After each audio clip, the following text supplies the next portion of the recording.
Hey y'all, it's Tuesday. That means it's time to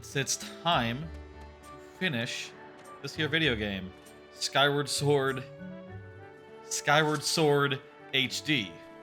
We've been at this game, working on it for, as many weeks as there are dungeons in this game, plus one. So it's been a bit. It's been a long road. There's been some medium to long streams, mostly in the medium area.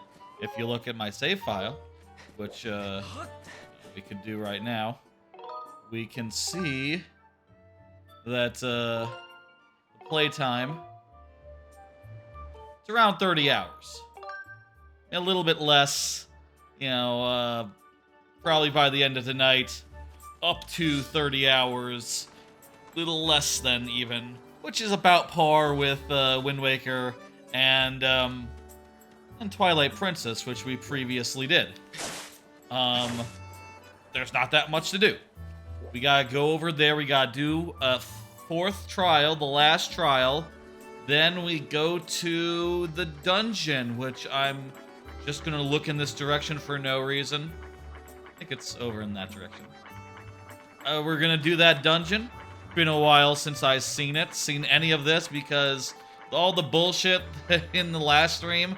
Yeah, the last time I played this game, I said, no thank you, and I turned off the game and then stopped playing before getting through the flooded forest, the volcano stealth, everything that it had us doing last stream.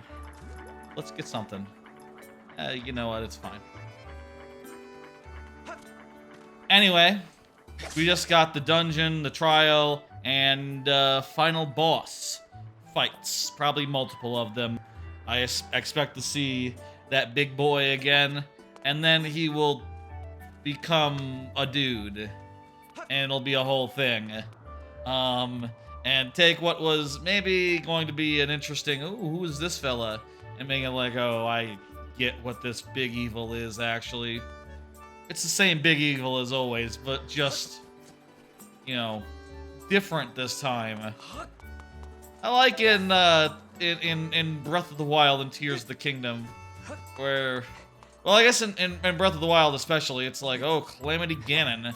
They didn't try to call it something else. They just said like, yo, it's Ganon. And go fucking figure. Go figure it out. Figure out, like, what's going on with him on your own time, if you care to. It's not really clear what's going on with him other than, yeah, it's Ganon. Tears of the Kingdom, a little more close to the chest, but still also very clear. Pretty quick, like, yeah, well, it's a whole thing. Before we get started, just a few quick notes here.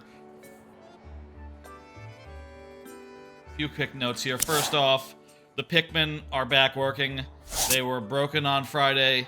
I have gone and fixed them. They're good. It was not a 2-minute fix, so it made sense not to fix it at the moment when it broke.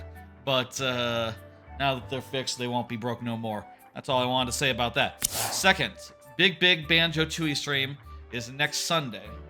I have a little promo card here to describe what's up. It'll be on Sunday. It'll be starting at noon and going long. There's some sub goals. Don't worry about that now. It is also, the event also coincides with my Twitch affiliate anniversary, but that's not important. I stream on YouTube as well, and that is just as important in my eyes. So, give or take. And, well, a Twitch affiliate anniversary don't mean nothing much to YouTube, I don't think. Anyway, that'll be soon. Look forward to that. My all my files on the Xbox version of Tooie are about at 9 to 10 hours and have all the jiggies plus or minus Canary Mary, so we'll see about that. My plan is to go for as many jiggies as I can, but specifically for second Canary Mary, I'm thinking I'll just leave that as an incentive. and for those sub goals on account of it's a lot of mashing, and I don't know if I can do it. It's very possible I just end up mashing for 2 hours or an hour, but I'm gonna cut it off as an hour. We gotta like finish the thing off within a day, within a stream, within 10, 12 hours. So, you know, we have a hard out. Finally, shorts plan. I have gotten some shorts exported to YouTube. I also sent them to draft on TikTok. I don't know. TikTok seems a lot more confusing to me. I don't know if I'm going to bother with the posting them to TikTok as well, but definitely will be posting them sometime in the next week. I was thinking Thursday, Friday, Saturday, and then, you know, maybe get into the rhythm of preparing like one a day at some point. But for now, I'm just gonna put a whole bunch up. We'll see about that. That's a whole process. Not gonna talk about it in depth right now. Okay. Let's play a song and do this trial. Pretty straightforward.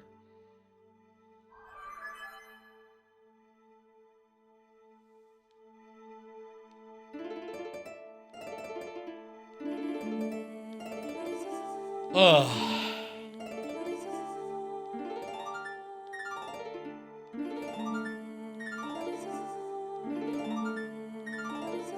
Man. This is thrilling. Just doing left, right, with average timing. Originally it was a motion control, and you had to go like this.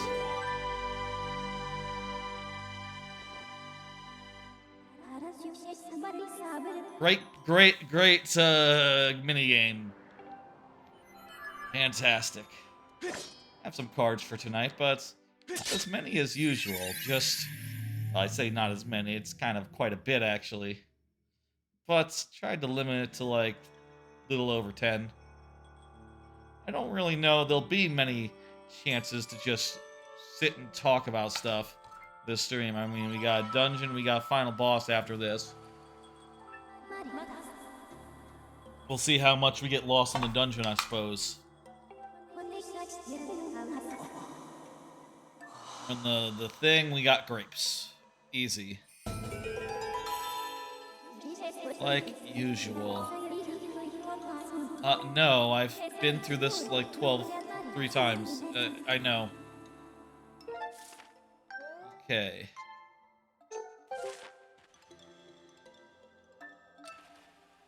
So there's one.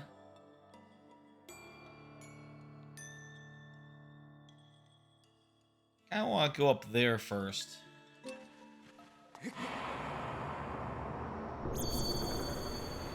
Kind of the scariest moment, but fine, whatever. We get this first one, and then we start the boogie.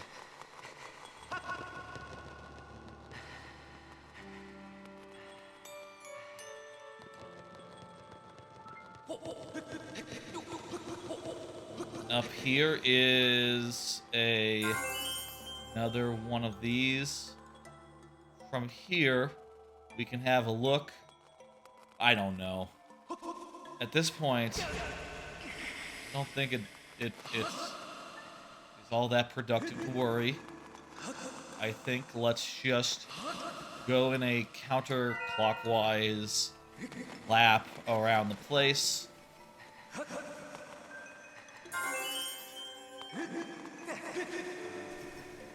try to keep moving quickly and efficiently.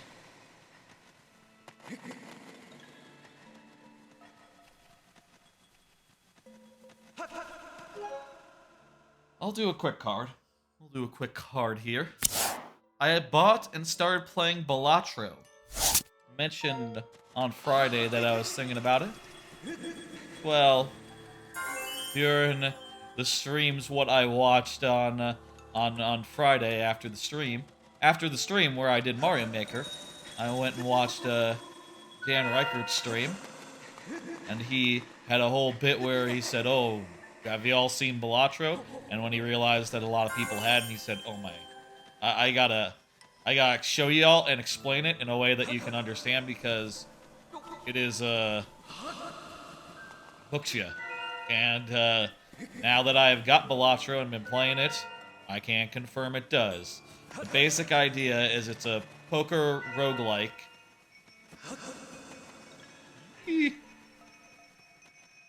Wait, can I just grab the fucking thing? Get rid of that guy.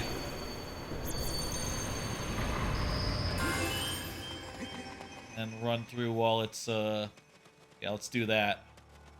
Beautiful. Basic idea of Balatro is that it's a poker roguelike. You make hands, you're dealt like 10 cards, and from those cards, you can... You're basically trying to make poker hands, and each hand gives you a number of chips, and also a multiplier. This guy is on my ass.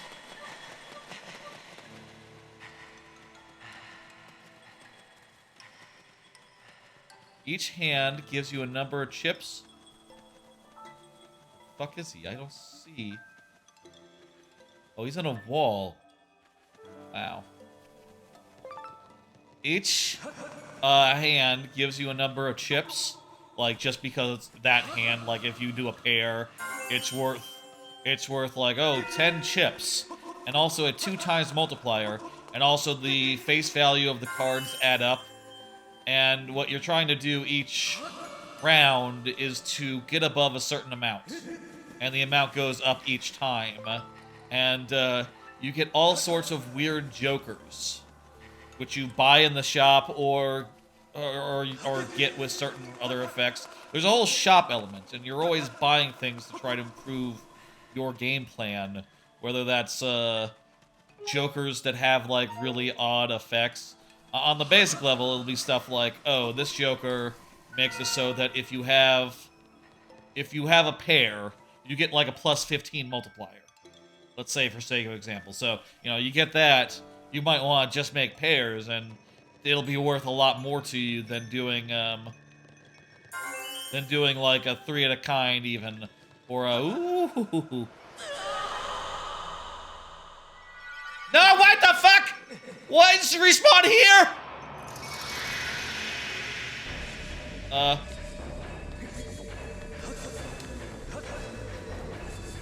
Be serious. Oh god.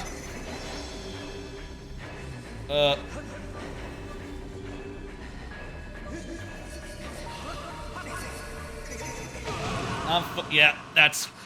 God damn it. I can't believe it respawned me in the goddamn light.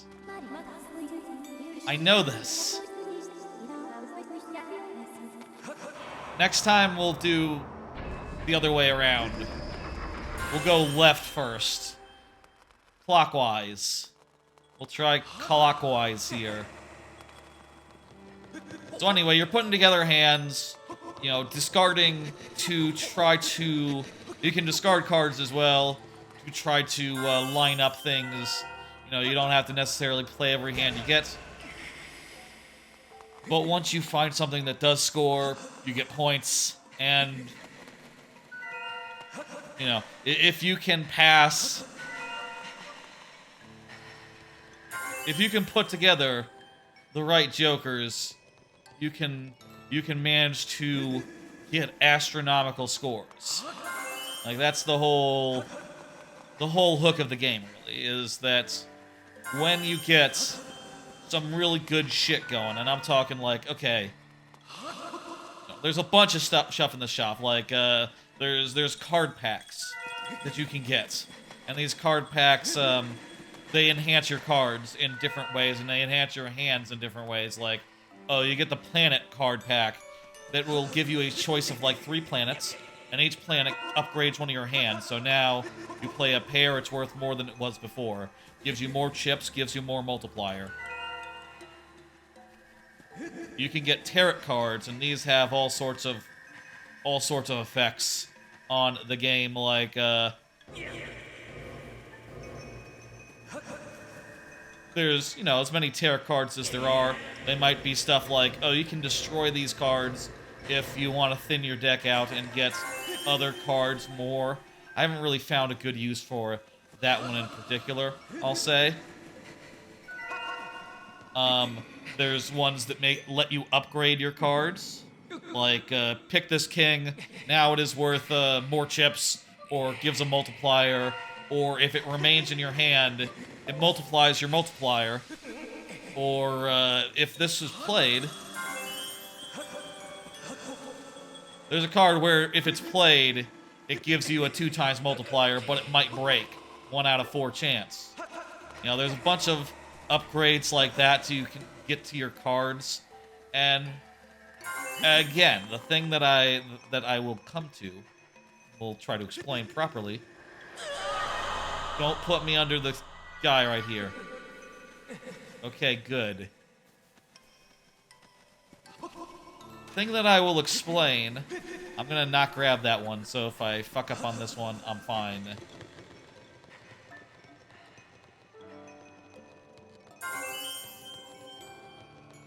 The thing is, the most valuable thing are the jokers, and these jokers, you can have up to 5 of them, and they all impart wacky effects. Wacky effects that change the game in huge ways. A good example is, again, a good example that you get, at least I got pretty early on, I think there might be a tutorial thing. One that I got access to in the first round that I played. Oh, fuck me.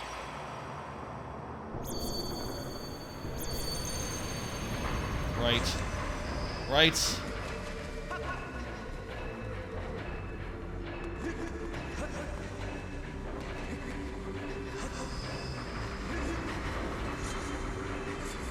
Why am I over here? Bad place to be.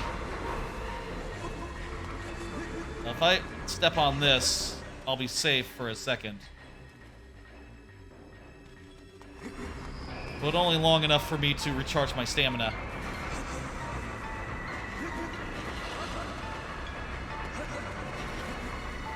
It's over here, isn't it?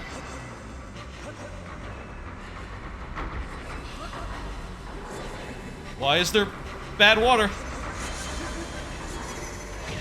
Back! Oh, motherfucker. That's the most we've had. This is the most we've had to retry one of these things.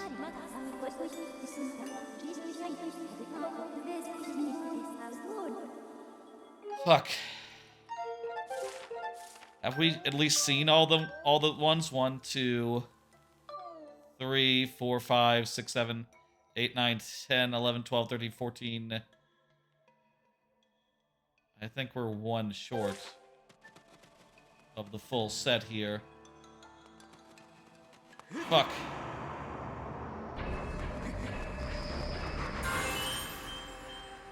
You know what? I'm gonna leave the tower one for now. If all else fails, it's an easy one to... It's not that hard to run up the tower. It's in a good central location. This time we're going right.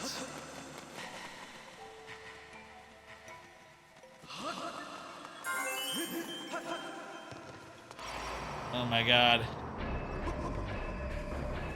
Okay, this again, but this time it'll go in the right way.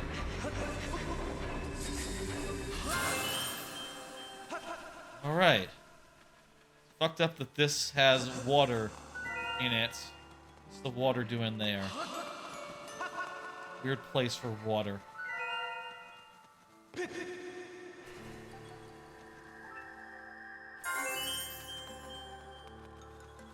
Okay.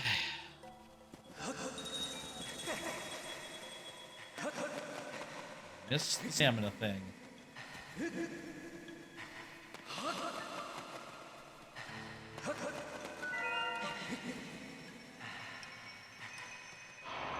Just get this. We'll collect this. And slip out through the hole. It's just the best way to do that, I believe. Anyway, Balatro is all about getting a bunch of weird jokers together and synergizing your jokers in a weird way. And it's kind of hard to win with because at the end you're basically being asked to do like, at first you're asked to do like 300 points across all your hands that you can play. But by the end you're asked to do like, hey, you gotta do like 600,000. Orders of magnitude higher than where it starts at. So, I've gotten close a bunch of times, and indeed, only won 2 of those times. Let me show you the first deck that I won with. These are the jokers. This is the joker setup, you see. What this basically did, and why I was able to win with it, is because these jokers have some real good synergy to them. Let me explain. So, what the first one on the left is it makes it so all cards count as face cards, okay? The second one turns all face cards, when you play them, into gold cards, which give a special effect, but that's not important. Basically, if a gold card is in your hand at the end of a turn, it gives you money, but that's not important because the card from two cards from now. The third card makes it so that spades and clubs are the same as far as face goes, and hearts and diamonds are the same. So as a result, flushes become really, really easy if you have this card. The next card eats effects on cards, such as the goldification that the first one does, and turns it into multiplier. So at a rate of like every 5 cards gives you 1 more multiplier. And then the final is like a extra multiplier if you have... I forget what that one is. I'll say maybe I could have used another, like a card that had like big plus multiplier for the vampire joker to multiply against. But what basically this does is every time I play a hand, it increases my multiplier by a factor of 1. Going from times 2 to times 3 to times 4 to times 4 to times 5 up to like, times 30 to the point where I hit my limit and had to, wasn't able to clear like the amount that's required. Oh, by the way, once you finish the run, there's like an endless mode where, yeah, it just goes up by an order of magnitude by 10 each round until you just cannot keep up. And you have to... Fuck.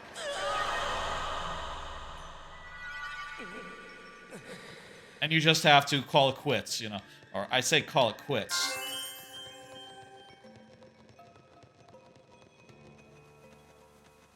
You just have to... Fuck me!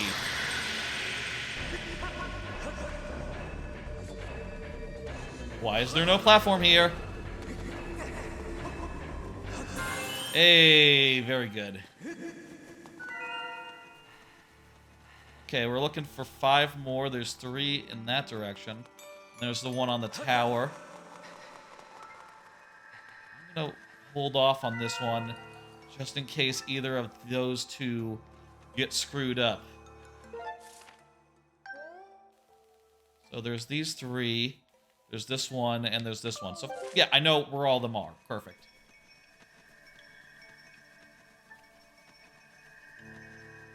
Great, great.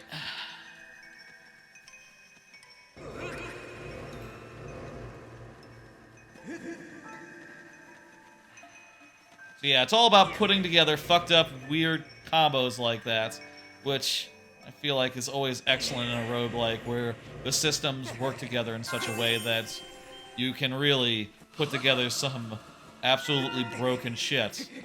I mean, I've heard about, like, tournaments, right? Where I topped out around maybe like a million points. That's about as much as my fucked up deck could do. Because, frankly, it wasn't gaining in power 10 times per round. More like, it was gaining more like 1 times per round. Diminishing returns, I suppose. An extra multiplier every hand isn't enough when you're talking about... When you're talking on the scale of, that I was dealing with.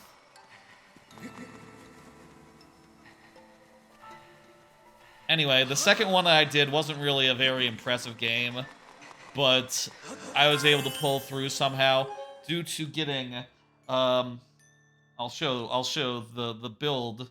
Who I forgot to scale it properly. Whatever. It's doesn't matter. Basically, the concept of the deck was there wasn't one, but I got really lucky and was able to get a card called Mr. Bones that makes it so that if you score at least 25% of the target score, and you score at least 25% of the target score, and lose the round, you destroy Mr. Bones and you get saved, and you're able to go through. Well, on round 7, oops, Daisy, the boss of round 7, I was able to get a Mr. Bones and blow it on that boss. And then in this next store that I got another Mr. Bones right fucking there, which was so convenient. So convenient, because then I could just, I'll say, like, one of the things you can do is you can skip rounds. You can skip rounds that aren't boss rounds. So I skipped right to the final boss round and just was able to get through with really just under 25%. Just over 25% of the target, which was good enough for a win. Just this once. Fun game, very addicting. Balatro. Would recommend it. Alright.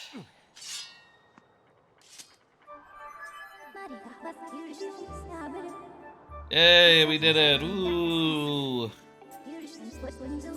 What? Okay, we got Leg of Stone. We beat the thing. Let's just do a quick Skyloft, little bit of a shopping trip. Go up to there, check in the general store for anything I need. There we go. And we'll head over, you know, in the direction of the thing. We'll go to the place where there is another stone like this. I can get another pouch. Am I using my other... No, I'm not. Well, I don't really need another pouch then. Also, you know what? I do not have that much money. Don't know what it was last time that I spent all my money on, but I do not have more of it now. Huh, go figure. I don't have anything in my bottle, so I should at least get a potion, and then we'll go open up the dungeon. I think it's just as simple as you take the slab of place, and I got a place in mind, and that lets you do a thing.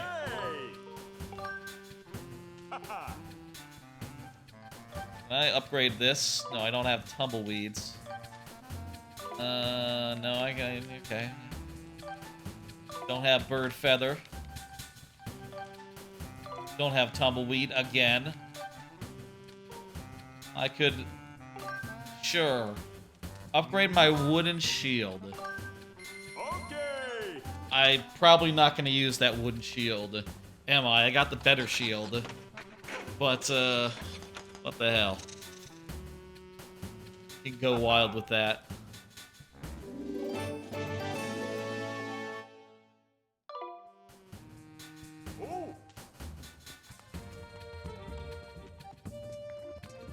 Okay, let's see now. I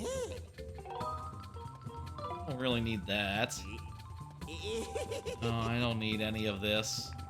I don't really have issues with capacity on any of my weapons. I could use another bottle, but this one will do for now.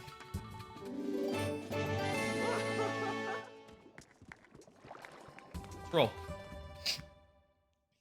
Do another card here as we're walking towards the, we're gonna go to the fairy, the great goddess statue. I think that's where we need to go. I think that's where the dungeon is. I've been playing Persona 3 Reload. Played quite a good amount of it over the weekend, though it didn't really amount to that much. I basically just, I beat the...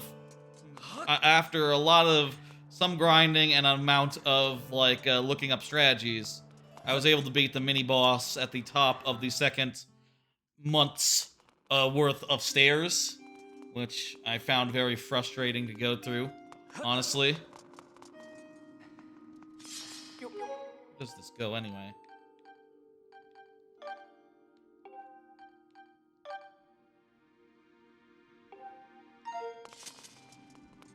Let's not go here.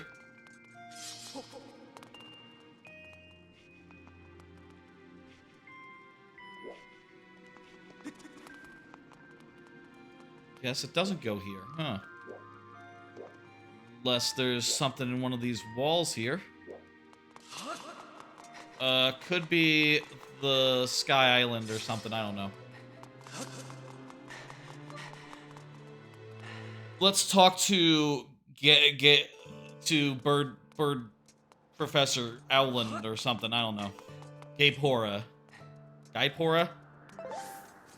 Anyway, that's been going. After that, there was another, you know...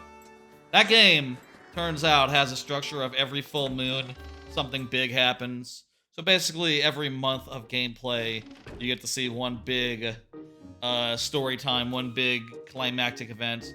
This climax was pretty decent, the second one, where you get, like, a new party member. It was pretty cool. To identify guys in the field. Good feature to have on a, on your analysis character. On your support character in a, game.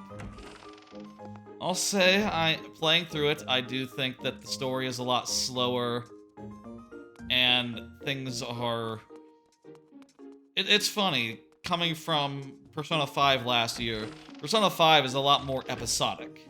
You know what I mean? Like, every chunk of that game is its own little story with a individual villain that you go up against who is, like, well-characterized and inspired and fun to get to know and understand, like, oh, how are you evil? Oh my god, you are very evil. Yeah, I do want to stop you, actually. You're right. You're right. But, Persona 3 isn't like that at all. Each arc is just part of the greater narrative, and the dungeon stuff is just going up levels and hitting enemies. And fighting a couple of mini-bosses that are really probably way too hard for their own good in some cases. And proceeding from there. Portal? Wait, Alan was different. Alan is a different guy. I should check with him as well. I'm beginning to think it might be Big Fish Island. Or the island that's in the Thunder Front.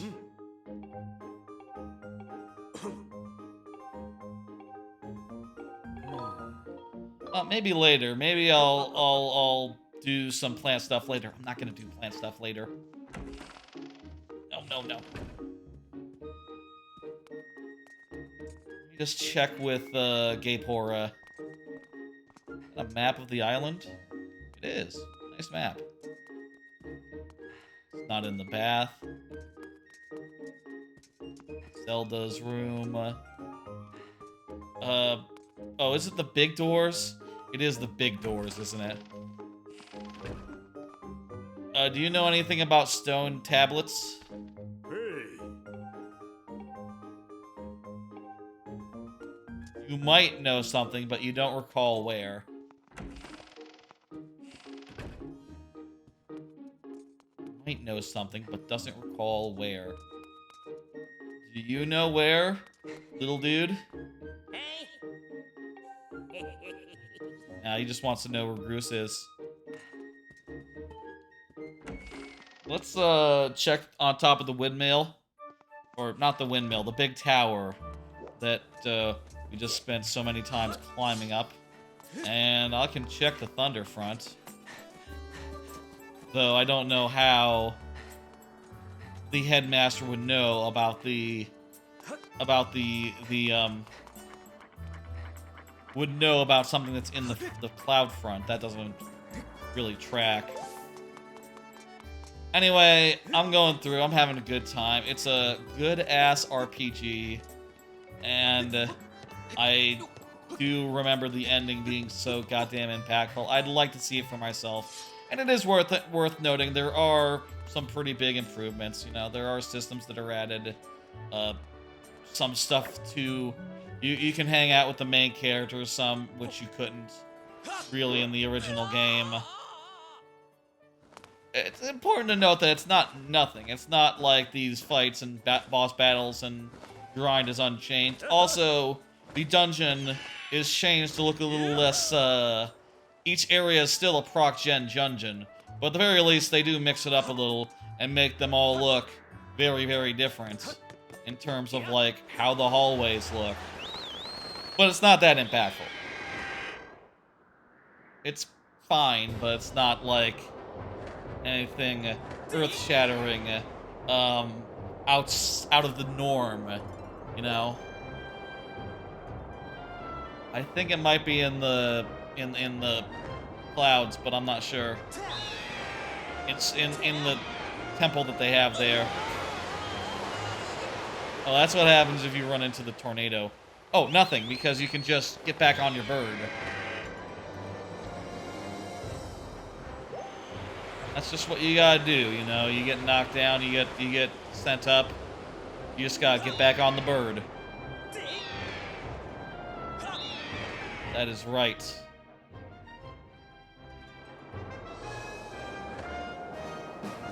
I'm guessing it could be that temple over there. I don't know. Ooh, another card. Did you see Clarin and Loxodont, Rivals 2? Rivals of Aether 2, just called Rivals 2, is coming up this year, and they announced 2 more characters for it. Clarin, who is in Rivals 1, is, you know, a swordy, sort of like a Marth, has a tipper. Her tipper stuns enemies for a second when she hits it with it, because she's like basically a lightsaber, fire lightsaber user from the future. It's a whole thing. It's a whole thing in that game. Is that the stone?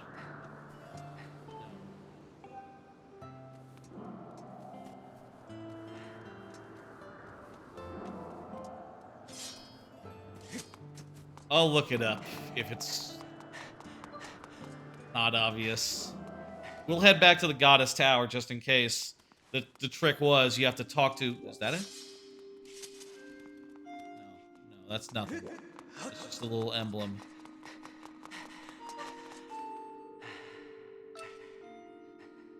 Yeah, there's nothing here we can interact with. Anyway. So, she's back in it. She's pretty much the same as always, except for she has one new move on account of Rivals 2 gives... Well, I say she has one new move. Technically, she has more than that, but as far as the original basic moveset goes, not including grabs and such... Thing is, she already had a grab. Her normal special was a grab, so now she has a big fuck-off charging sword attack, where she can charge it up and do increasingly big sword slashes, unless she charges it all the way, in which case it becomes a big, long-range sword attack that is like a super. But she has to charge that up for like a bit, for like a while. Seems like a fun new thing for her, adding a little bit of range to her kit. I feel like that is just a very good addition and will help her a good amount. That said, of course, you know, to get that range, you have to like charge it up for like 4 or 5 seconds. It looked like, so it's more of a situational thing, or maybe for edge guarding, something like that. We'll see. The other character, Loxodont, is brand new. Another fire character. Basically, Loxodont is the immortal emperor that, Would it be on the roof or something? Let's check the roof while we're here. Loxodont is like a big elephant. He becomes the emperor in the future, and apparently Clarin is trying to kill him in the past, basically, before he can become the Fire Emperor, and he seems like a fun heavyweight. I'm seeing some people. I saw some people. I looked around for opinions and like any further details about how that all works.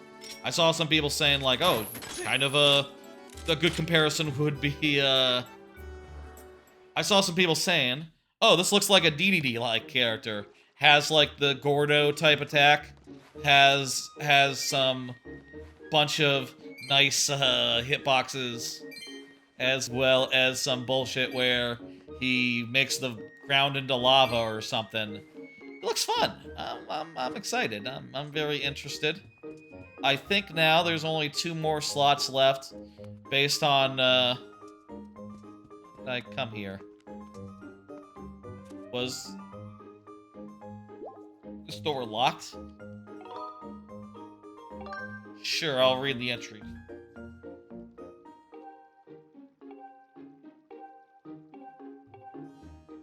Alright, that didn't look so unfinished to me, but whatever.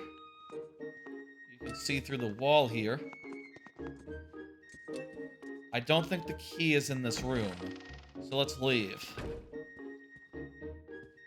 I'm excited for L'Occident. He seems pretty cool, and kind of seems like he might be the only newcomer other than Fleet coming in the base game, because obviously Rivals of Aether 2D game, going from a 2D game for a 3D game means that the characters can't just all come back for free.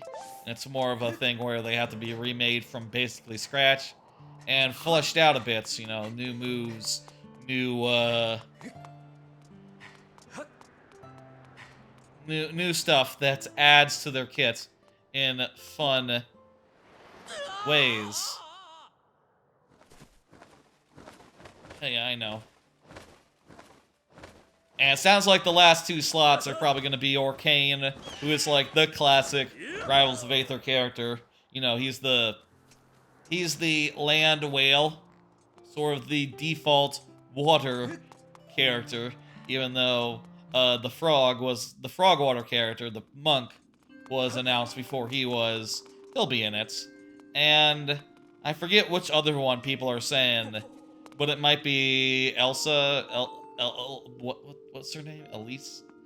The Thundercloud wind character. That's cool. That all seems pretty cool to me. Definitely looking forward to that. Let's talk to our sword. Yeah, give me a hint. Where are we going? That's not a hint. That's a... Where are we going?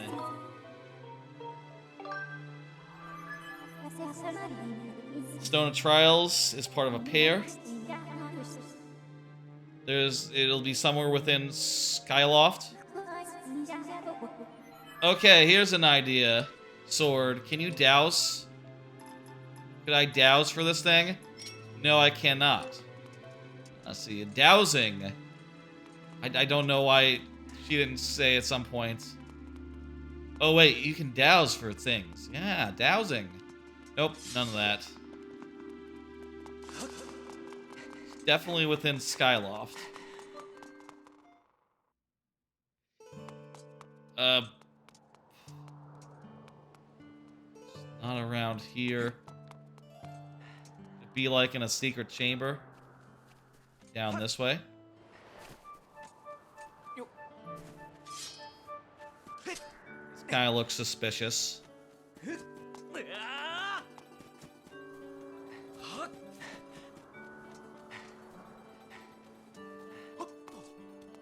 Let's just check. I'll just check over here, and if it's not here, I'll look it up.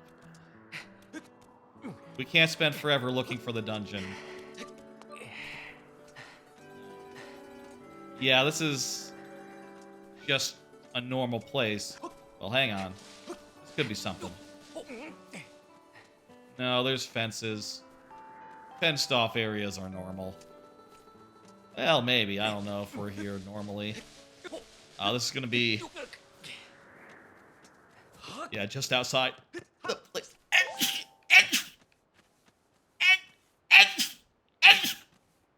Ugh.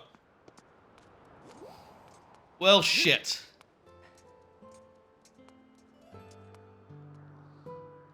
Could it be here? No, if it was here, they'd say something like, "Ah, I think I got it. You gotta put your stone into the ground." Let's look it up. Skyward Sword HD walkthrough. Let's go with Zelda Dungeon. And I'm just gonna choose Song of the Hero.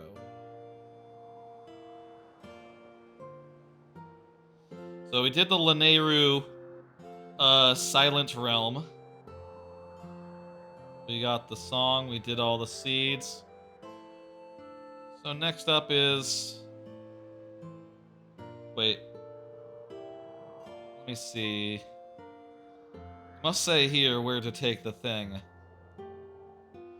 Oh, right, yeah. Oh, I just remembered.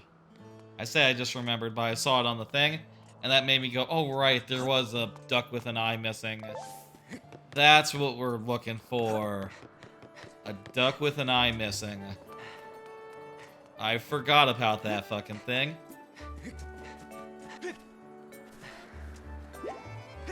I guess we only saw the gem for a second, so it was easy to kind of forget gem and more think like stone, like slab, like the other ones have been. But now this goes into the eye. Okay. And now that the duck has 2 eyes...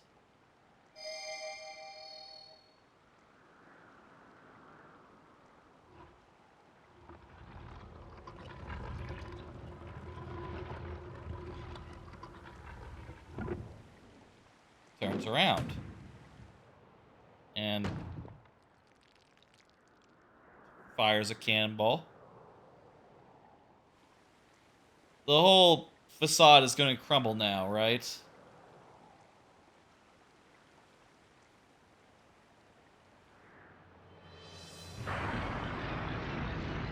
There we go.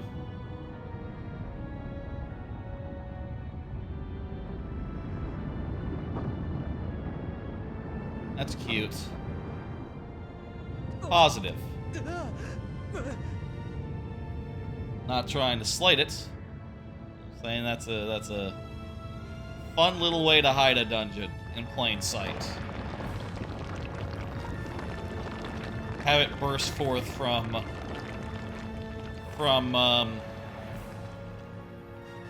below a place that you basically started the game at. What is that? Is that gonna unlock a door? That means if it... Ah, that's how we get there. I was gonna say, if it was like an unlock a door thing, that would mean that if it just decayed over time, you wouldn't necessarily be able to get there. There's an 85% chance that structure houses the Triforce. Only 85% though. 15% chance we'll have to do something else after this. Alright. Go. That was kind of a lot of wandering around and not knowing where to go. Apologies. It happens. No. I literally didn't know where to go, was the problem. It's time now for the dungeon. Finally. Last dungeon of the game, I'll say, since the previous times I've replayed the game, I have not gotten through the whole fucking 12 sub things, you know, not gotten past all the bullshit that comes right before this dungeon.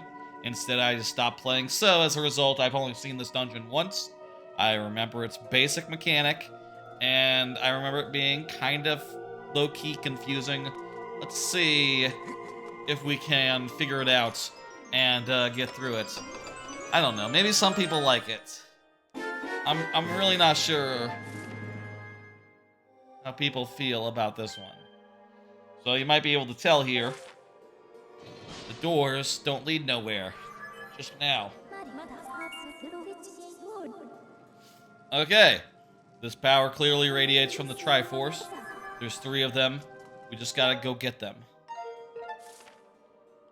Triforce, Triforce, Triforce. Okay. The thing about this dungeon is... This probably made more sense on a touchscreen. Is that you... Hey, Lord Jaws and Empress Noah's channel. Yes, you are the here first. I believe you are correct. At least in the YouTube chat. Well, as far as I know as well, also on the Twitch side. It's not important. Good to see you. This can't get out of this little pit right there just yet. That is fine. You know what I can do? Can do this. Wait. Okay, here's... How you doing?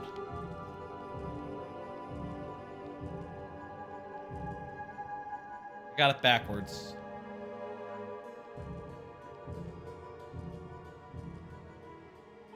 Well, let's just do it that way real fast. That'll be a shorter walk anyway. You can do this? Yes, I believe so as well. Been a while. I have played this game before, obviously, but I haven't played this dungeon since over 10 years ago now. So it'll be pretty fresh as far as like figuring out the ways to get the rooms moved around and how to proceed. The rooms kind of are inspired by the other dungeons, which is interesting. I think like the one thing that might be confusing here with this dungeon is remembering which room is which. Just looking at the map, it seems to me like it's not really very clear now, is it? Which one is forest, which one is desert, and the ways in which you have to combine them. You have to go from one to the other in a very specific order. I guess this is that one dungeon with the dragons dungeon, the ancient cistern. That's what this one is. Thought that would be enough, but maybe we have to come at this one from the other side to open up this grapple point. Oh no, just gotta be low. Okay. We'll see. We'll see how this goes. Obviously, I'm not expecting this to go longer than a single stream. We just got the one dungeon left. It's just a dungeon. And then after that, boss. We've gone into streams that have gone to areas that are longer before in this playthrough and done them in a single one. Thank you for the subscription on YouTube.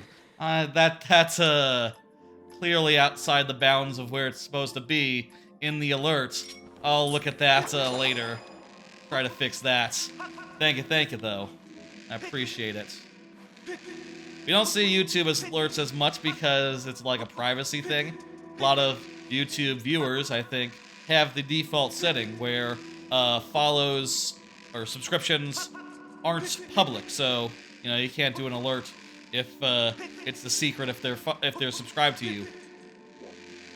But you know, whether or not there's an alert, whether or not that you know it's like official or whatnot, I appreciate it all the same.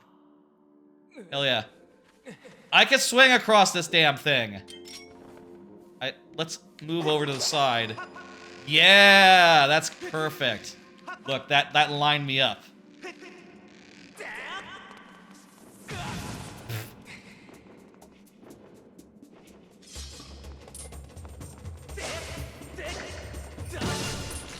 There we go. I tried to help you if I you will try to help if you can remember, but you haven't played this game in 2 years, no problem, man. I don't mind a little bit of backseating, I will say. You know, if I need help, I'll absolutely say, like, what the fuck? Where are we going? And then, by all means, tell me. I don't mind that. We gotta kill that guy before we do that thing.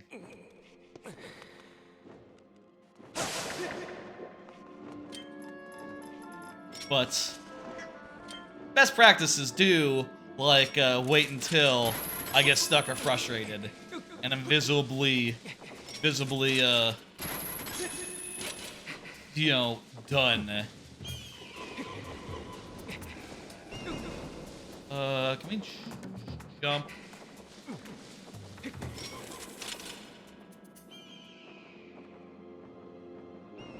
Like, jump from here to there? No, I don't think so. That can't be right. Oh! Fish, fish. Fish head. There we go.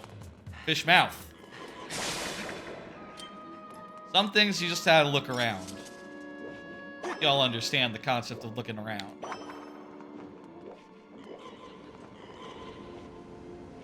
That bird's not coming over here.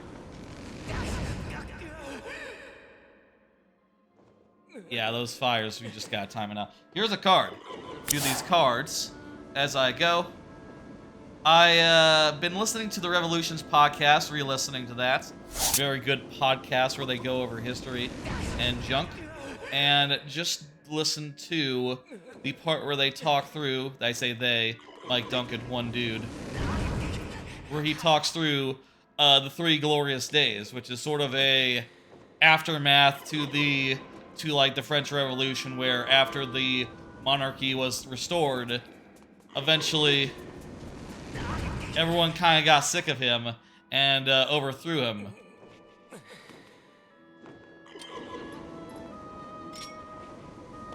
That podcast mostly is telling the story of longer revolutions that take, you know, that took years or weeks or months to play out. And as a result, the podcast usually has, like, I don't know, 10 to 20 to 50 episodes in a series. But in the case of the 3 glorious days, it is literally just 3 days. The king says, he does these 4 ordinances where we basically say, like, okay, the election is canceled, we're gonna vote again, only the top 25% of landowners can vote this time, and that excludes things like being a lawyer, by the way, and, also, fuck you. And everyone saw these, and, they immediately went into revolt, and they overthrew the king in, like, a matter of days. Try to defeat the people on the right there and blocking you from swinging? Yeah, but how? Oh! I got it! Hook beetle. That's it. We gotta grab it with the hook beetle. And not... I was thinking about how to do it, I'll say. While I was talking about, you know, the King of France. Anyway, really nice little season that is just a really simple, straightforward story about, like, oh, that sounds like Diddy Kong. I guess all monkeys sound like Diddy Kong. I wouldn't be surprised if it's the same audio sample, though. Yeah, probably not. Probably not. Oh, did that kill them all with splash damage? Good, okay. Perfect. Oh, you did say beetle. I didn't see that one. I missed that message, Lord. Appreciate the tip. I was just about to get there. Just about to get there. So it's a really good podcast. I'm really... I know here you push it. Oh yeah, using the gust bellows. Really good podcast. Really enjoyed a little self-contained little adventure in, like, oh, they all put up barricades, and eventually the king just said, You know what? I'm out. Fuck it. We're done. Shit. That happened all so fast, but... Yeah. Yeah, no more of me. You can instead have my cousin. My cousin the liberal. Everyone happy with that? Okay. Whatever. Yeah. Mr. He has a name. The other king that took over, but he was part of the more liberal faction. And wasn't such a ultra-right conservative like his cousin was, who was the king until all things went to hell there.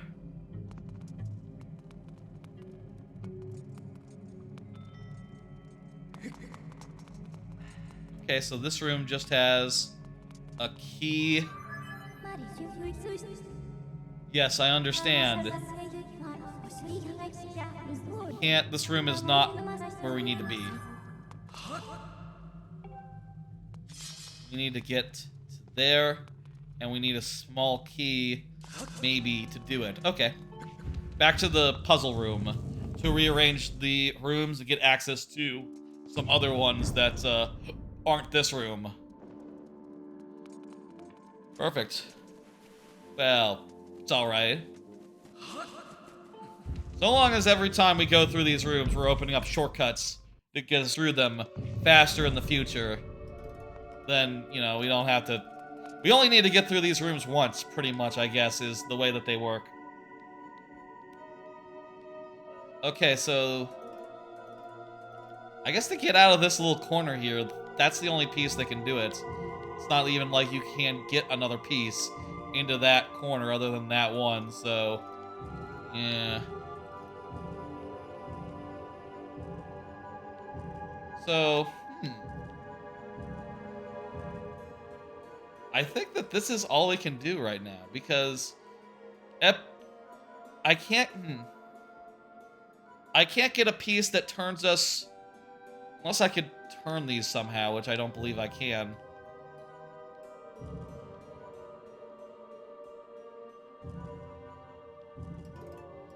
I can't get anything other than this into this part because I don't have a way to turn left here, because I can't get this one up. So the solution must be in this room. Must be in that one right there. So let's go see what's up in there. Been listening to that a bunch, you know, basically anytime I'm driving, anytime I'm like got a minute at work, and eating, that sort of thing. Been spending a lot of time with that, and it's all very interesting, especially because as it keeps going, it has become more and more connected. You know, you could say that the 3 glorious days are aftermath to the French Revolution, but... And they are. But after the... Trying to explain it well. After that, more stuff happens, and then it continues being connected. The next series that he does is on, like, the failed revolutions of 1848, I want to say the year is, but it's a year where basically every single goddamn country in Europe went into rebellion, went into revolt, did a revolution, and then it was all rolled back by the next year pretty much. But it does set up a lot of these struggles and a lot of the conflicts that would be very important, you know, even leading up to World War II, if you look at it. If you really look at those fellas that, if you really think about it, I'll say. It's fascinating stuff. I'm really enjoying going through, and, well, on some level I do regret maybe committing? Can I just grapple this? No. It's a big thing to re-listen to, because basically it was a podcast that went on for like... went on for literally like 5-10 years.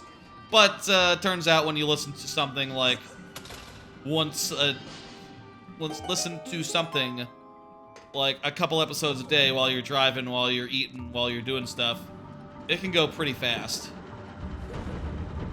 And indeed, it does go pretty fast. Oh, I like this conveyor belt. That's really cool. It's stopped outside of the time circle, but in the time circle it's moving. That's just neat. Just really goddamn neat. Neat little thing.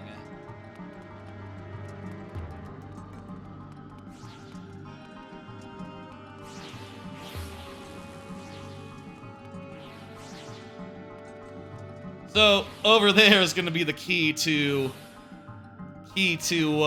going forward in this.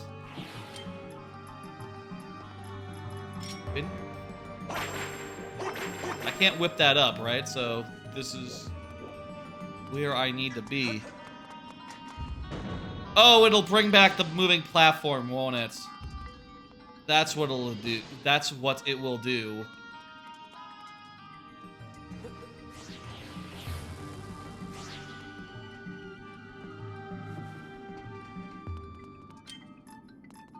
So, I'm thinking right here, if I can send this, run over here, step on the thing, yeah. So long as I can blow it from here and get it along. I think this is the one you remember the most. Oh, I don't know if that's a good sign or a bad sign. It's probably a bad sign. I think I got it, though. A little finicky, but not too bad. Ah, okay, once the orb does that, I can shoot. Okay, good, I got arrows at some point. Didn't have arrows earlier. Shoot that. Perfect. Run, run? Why run? I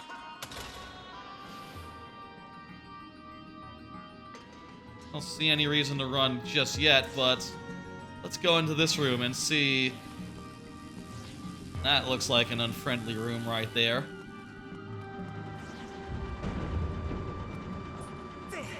Go ahead and put that on the thing.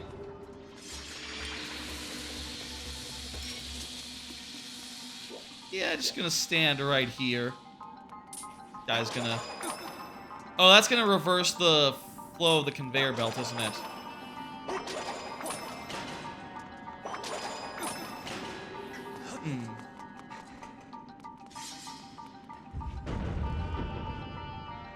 Another card. Here's another card. I watched The Fanatic. Very bad movie. I like to do things where I like the channel, the streamer, Dan Reichert, and he likes to do watch parties, sometimes of very bad movies. Watch parties like a Twitch thing, where streamers and people watch movies together, which are bad, and we all get a kick out of how bad they are, and fun is had. You know, it's kind of fun to watch a movie with 500 people. Oh, there's targets above the thing.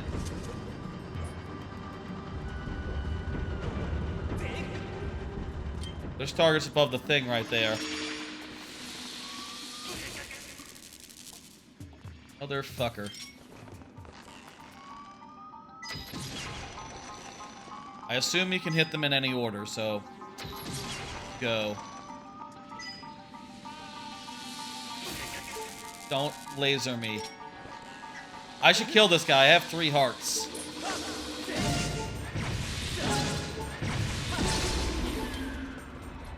He didn't die.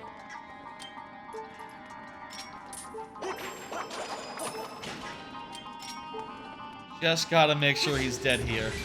Okay, good. He just literally explodes as soon as he appears.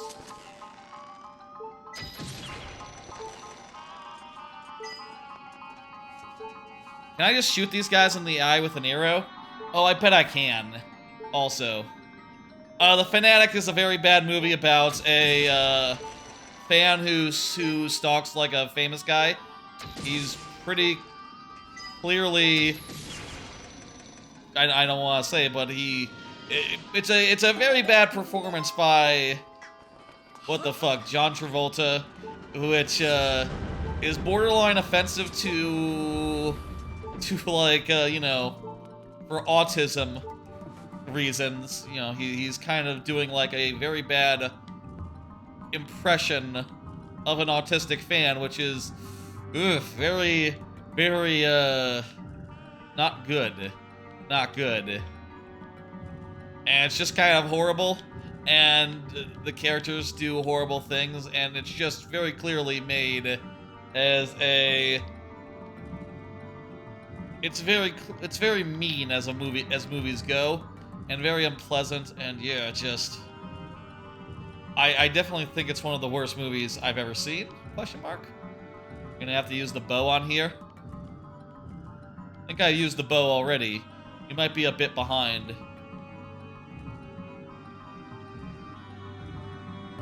You might be a bit behind, Jaws. If I just start responding to the things you're saying after a good long while, it's because, yeah, a little bit behind the live. Need to get this one there. Then I'm going to need the right turn there. I don't know what I really want to say about the Fanatic other than like, ugh. It wasn't good. It was very bad, and yeah, don't recommend it. Funny enough. I feel like this might be a situation where you actually might want to have it be in a certain arrangement before you come to this room and do that thing. Like, if that one wasn't in the corner right now, the one with the Triforce in it, I could put it somewhere where I could get to it, but... whatever. That'll be something I worry about later, I guess. Can I just get right out of here?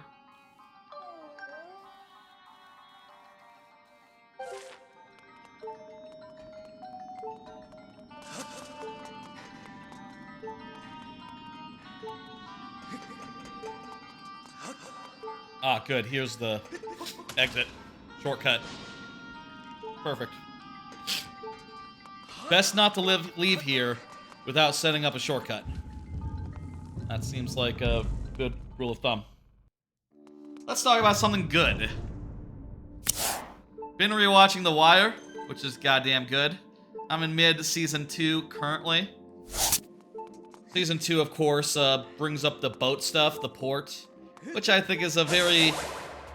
It's kind of wild to suddenly take a show that is, until that point, all about the inner city and, like, the drug trade within the inner city and bring in the ports and bring in, like, smugglers and bring in, like, oh, where do the drugs come from and what people are attached to it at this point in the cycle. And they do some interesting tapping as far as, like, oh, yeah, the cloned computer. You tell what's going on with like the containers that are going missing, that have contraband in them, presumably. Let's go. I do think we should press forward from here. Yes, I agree on that front. This would be the shortcut that we get later on. Anyway, Season 2, I think, is really good. I was trying to think, going into this rewatch, what the best season of The Wire is. I think one is the first season. The original, of course. Pretty damn good, but I do think The Wire gets better over time, as the ways in which they have to... As the drug trade, as the drug traffickers get better at, like, hiding their shit, and the cast of The Wire has to get better at, like, okay, well, this is how we'll figure out This is how we'll figure out who is responsible. This is how we'll tap their phones. This is how we'll break into their network. You know, they're using secret codes and stuff. How are we gonna figure out how to do this? They've now started using burners. Kind of both behind. I don't think I'm behind, but I shouldn't be behind.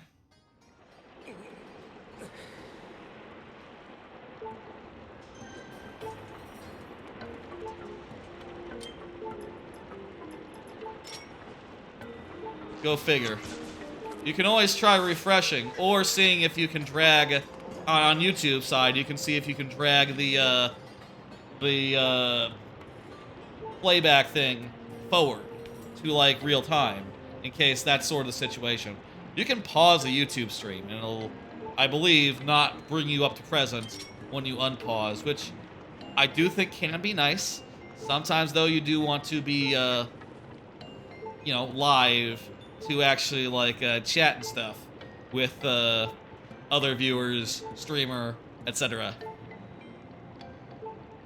Anyway, one thing I really like about where I'm at in Season 2, I'm at the point where they're starting to we're like the guys at the port are starting to realize that something's up and they're taking measures against them. And one thing that's really interesting about that whole part of the show is it sort of reveals some of the ways in which the cops are shit. In a very clever way, insofar as, like, a few episodes ago where I'm at, something happened to Giangelo in jail. I'm not gonna say what, but something happened that is a whole thing. And, you wonder when that happens, like, whoa, wait, why aren't they talking about this? And then you realize, like, 5 fucking episodes later, they just didn't hear about it. And when they do hear about it, they're like, wait a second, what the fuck? That happened in jail? To D'Angelo? Oh, shit. That's not a coincidence right there, I can tell you that. This is all sorts of fucked up.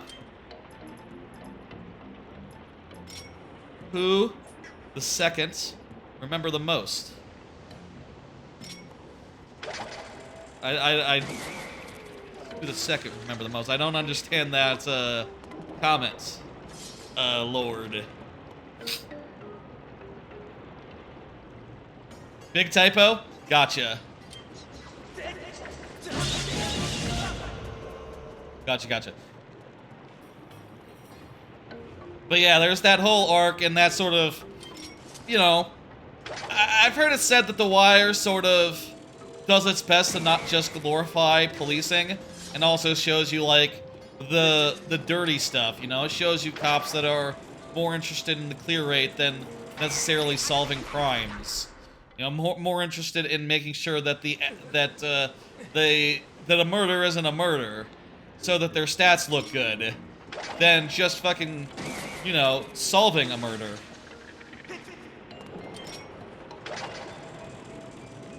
As well as just people being in on all the fucked up shit that they're into.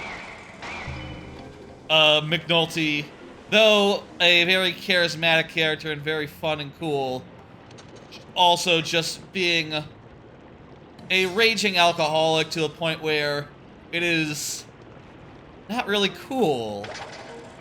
Not really cool the way in which McNulty just gets blackout drunk and starts doing some wild, destructive shit. You know, man, that's a bit fucked up. Anyway, I do think it's better in, like, the later seasons when they focus...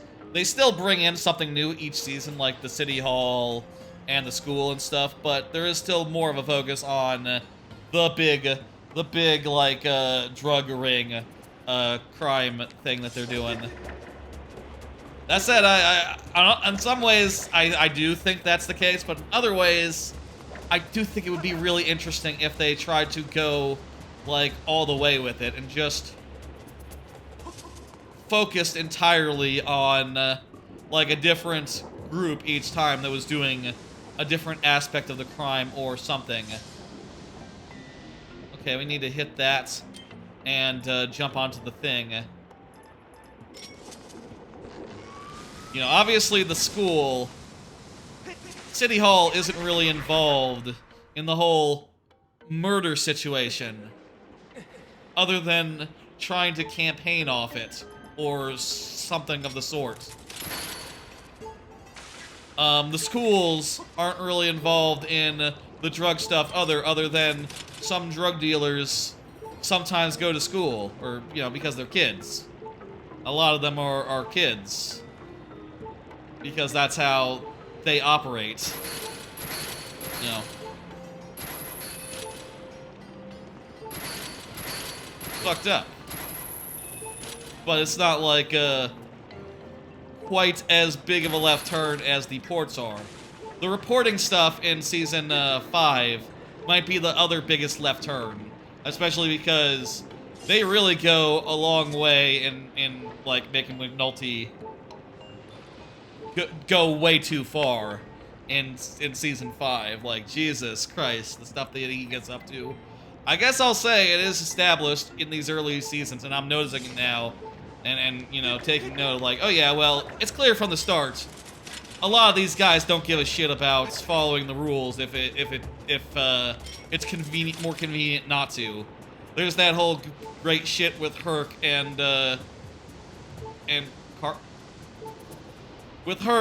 partner, where those two knuckleheads, they get the idea to get a wiretap, a recording thing, and just do some recordings real fast, and then say later, like, oh, it was an informer.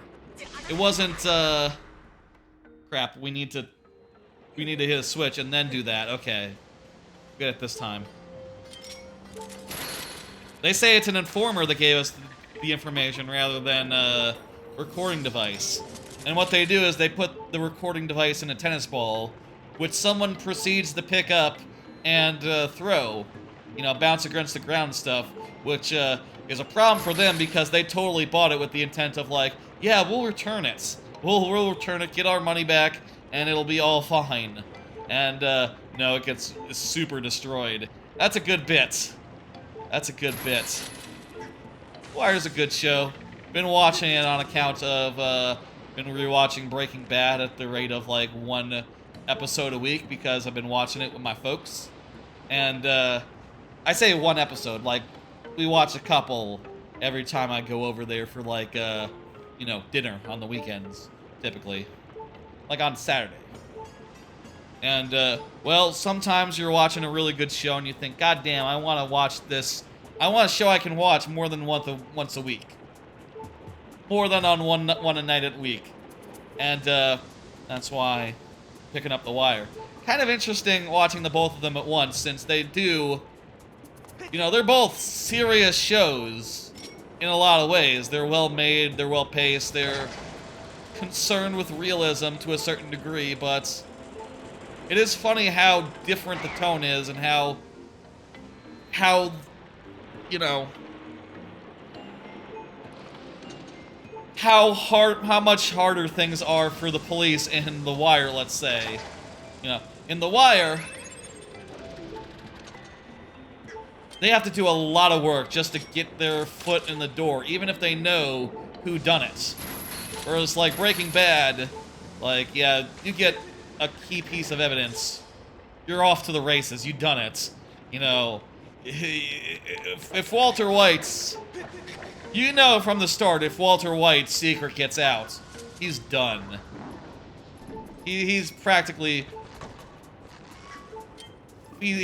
that's gonna be it for him. And sure enough, yeah. Not to spoil Breaking Bad, but you know that's the stakes from right early on. I can't use my items. I can't. Well, that's good. I was able to use it just in time. Perfect. We can open this shortcut. Fantastic. Will these have hearts in them? Arrows, okay. Well, fortunately, I did bring a heart potion. Let's drink it. Very good. Sword. Triforce. Get. One part of it. Power. That's that one. I thought... Didn't the 3 dungeons that we did first put, like, a Triforce on our hand? But we weren't actually getting the Okay, whatever. I'm just realizing... I thought I had gotten the Triforce earlier. Also, I'm just realizing the Triforce refreshed my hearts. Refueled my hearts. I didn't need to pop that potion. Damn it. Oh well. It was cheap. It was a cheap potion. I could run and go get another one if we really needed it.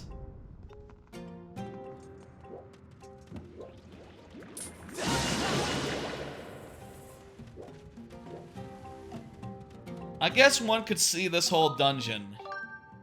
2 things I want to say about this dungeon real fast. I say real fast. While I'm thinking about it. Laudable. Laudable things about this dungeon. It's impressive how, as far as I can tell, each time we go into this, we have to solve it like the regular way. Which means that they kind of know which direction we're going to enter it from the first time. I'm not sure how that can be possible for all cases, in all rooms, but that must have taken some amount of cajoling to make sure that it all lines up perfectly, and at no point you're getting to a room that you can't do anything in, or it's just the exit to a room, not the entrance. I'll also say this does function a little bit as similar to the boss rushes in a couple of previous games, sort of a refresher of all the dungeons previously. It's just kind of neat. I appreciate that they did it as a dungeon rather than as a boss fight rush, or in the case of some of the other games, as like a mini boss that, or a boss that embodies the other bosses. That's how Gant was, for instance.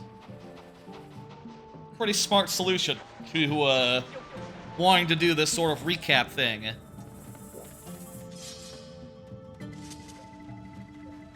And have it be like a finale.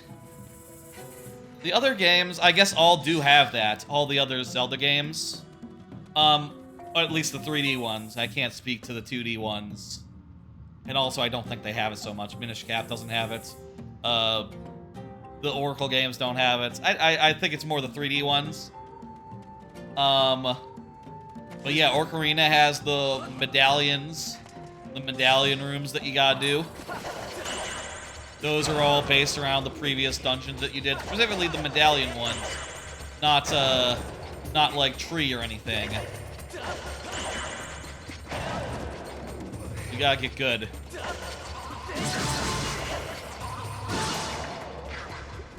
There we go.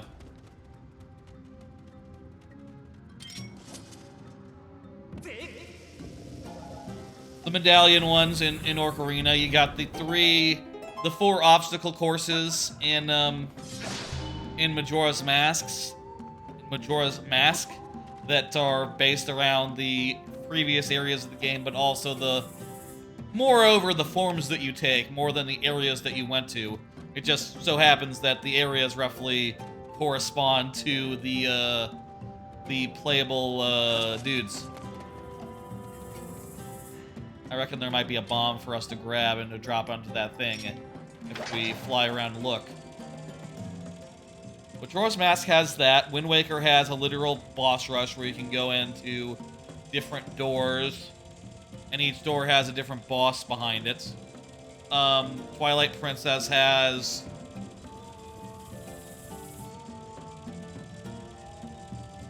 Are those bombs? No, those are just weeds.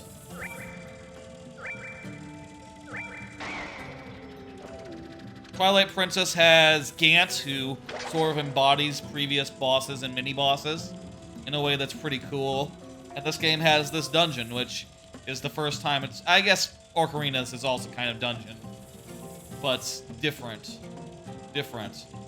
I guess it's not that different, actually, come to think of it.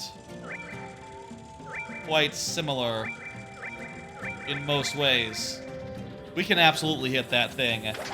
I just have to get there faster.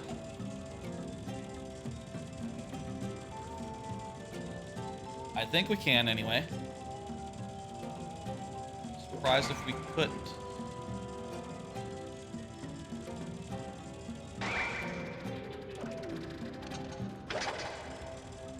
Maybe we should limit it. Wait, no. We need to, like, roll a bomb. We're rolling a bomb here. I've just noticed all these, this is bomb, this is for, yeah. I just noticed these slopes. What the fuck? That was perfect. Maybe I should move my camera. I'll see it wasn't that perfect. It looked really good anyway. There we go. That's what we need to do. Weird that there's a back door. I guess they want to show you that there's a switch or something behind it. For some reason. What exactly did that do?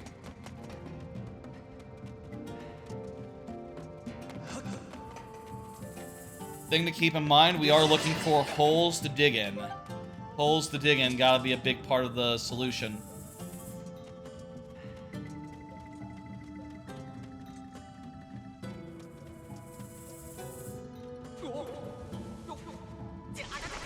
Not sure we can slide over there.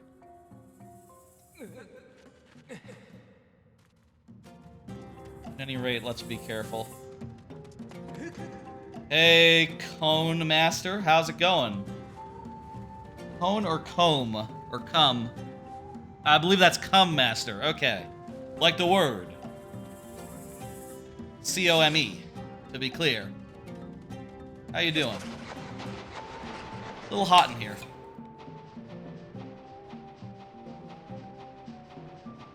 Just a little, though. Can't do nothing with this door, but let's keep in mind that there is a hole. That's right. That's right. Come indeed. Let's remember that there's a hole, like, off to the side we can probably get to somehow. Try to find the way. Should be over here.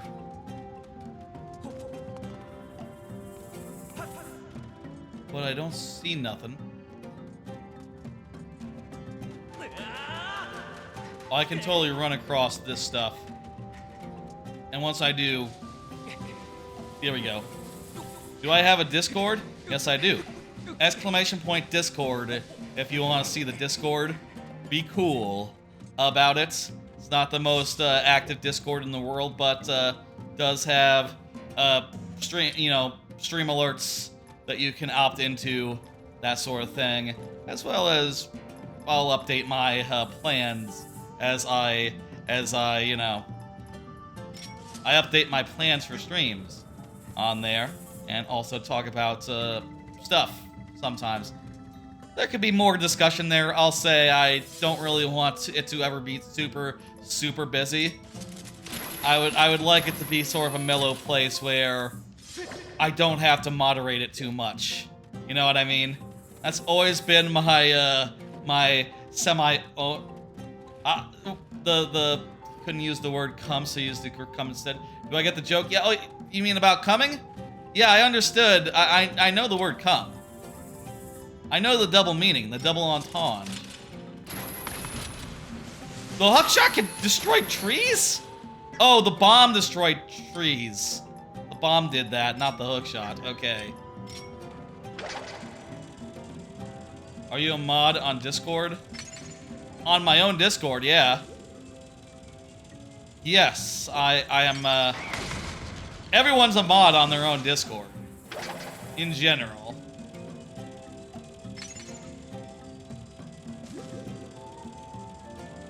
Does you look like a Discord mod? I do not moderate anything other than the things other than, you know, my own channel and such.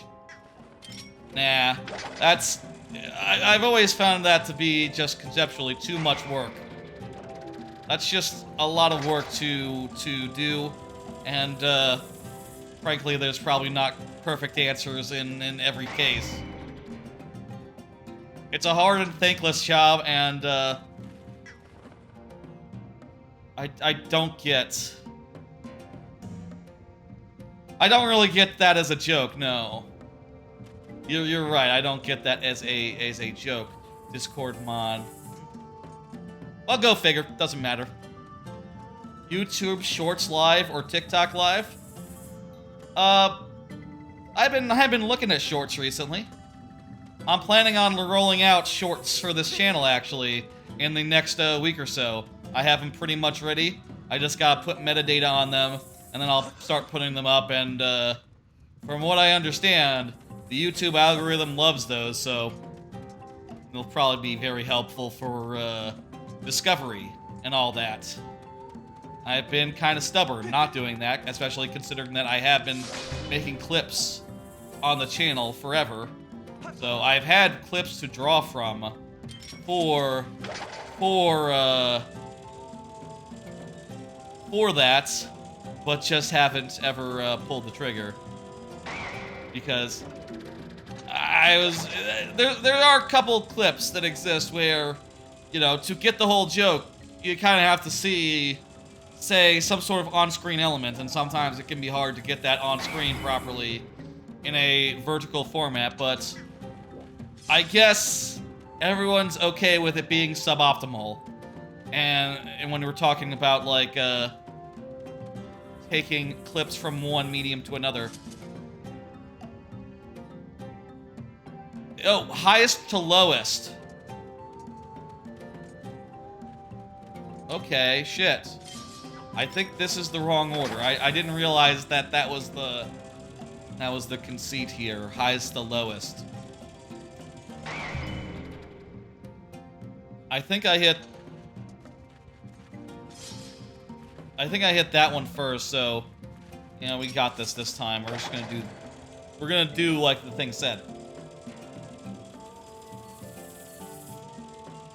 I don't know about TikTok. I don't TikTok, and well, I have given thought to also uploading those shorts to TikTok as well for, you know, being more places is good. But I don't know. It seems like it's a little more... The process to export is a little more fiddly, and especially because it kind of seems not ideal on doing that on the PC. Seems like you have to use the TikTok app if you want to do it right, and I don't know. What the hell? Highest to lowest? Lowest to highest. Shit. I got it backwards. Can't read.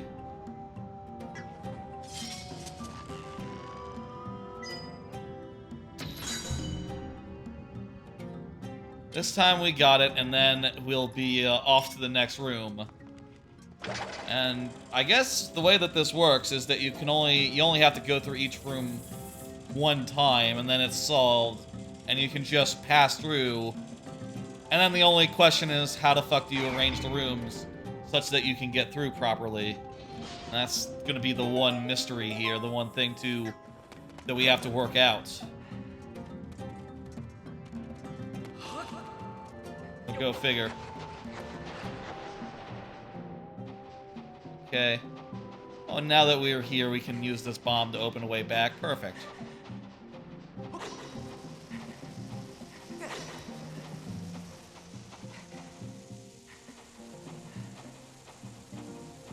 Right, there we go.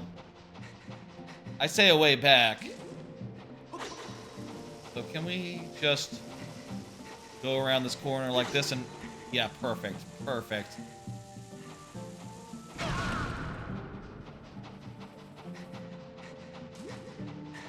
Well, I think this is going well. We're making our way through these rooms reasonably quickly. And so long as we're doing that, there's not that much of this game left. Like, each of these rooms, one time. There's like 6 or 7 of them. Yeah, it's like a 9. It's a 3x3 grid. One of them is the hub. So there's 8 of them, -1 for the hub. 7. Oh, this might be an annoying room to pass through if you always have to. We gotta open a shortcut here. We don't have to dig down and switch the doors every time we come in, right? Oh, it's another one of these guys where you... 2 of these guys, actually.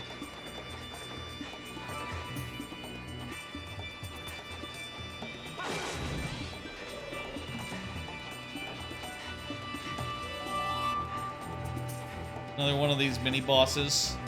Had fought these guys a couple times before, so no real big surprise here.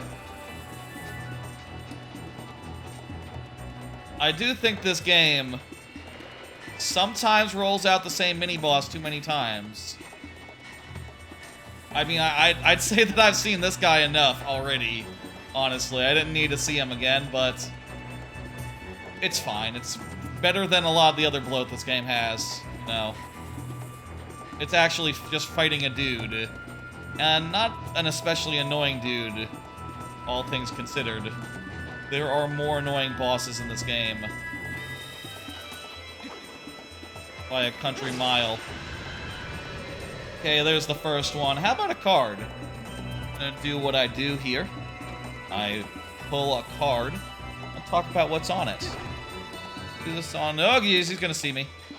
No, he didn't. Looked the wrong... He didn't look before he went. Now I'm gonna hit his tail. Here's a card. I dropped 2 more anime. Pretty late in the season to do that, but I don't know. I really haven't been enjoying either of these anime, and I figured, fuck it. Let's go. Buchigiri and the Strongest Tanks Labyrinth Raid. Buchigiri has a lot going for it in its defense, and a lot of things that are very cool about it, but the problem is the main character really sucks. And, you know, it's sort of set in a world where there's a bunch of fucking punks running around fighting, beating on each other, and being really big, imposing, cool dudes. Not dissimilar to Skate the Infinity, which apparently this has people on it, but the main character isn't anything like that. He's just a regular little dude who his only real feat, his only real trait is that he wants a lady. He wants to get with a lady, and that is his only motivation, his only character trait, and it's not great. He will not do anything if it doesn't involve, if he doesn't see how it can get him laid. And also he thinks he's too good for the story, and also he has a comic relief sidekick who is super annoying. It's a shame because I really do like the antics of all the thugs and running around being all imposing and tough dudes and stuff.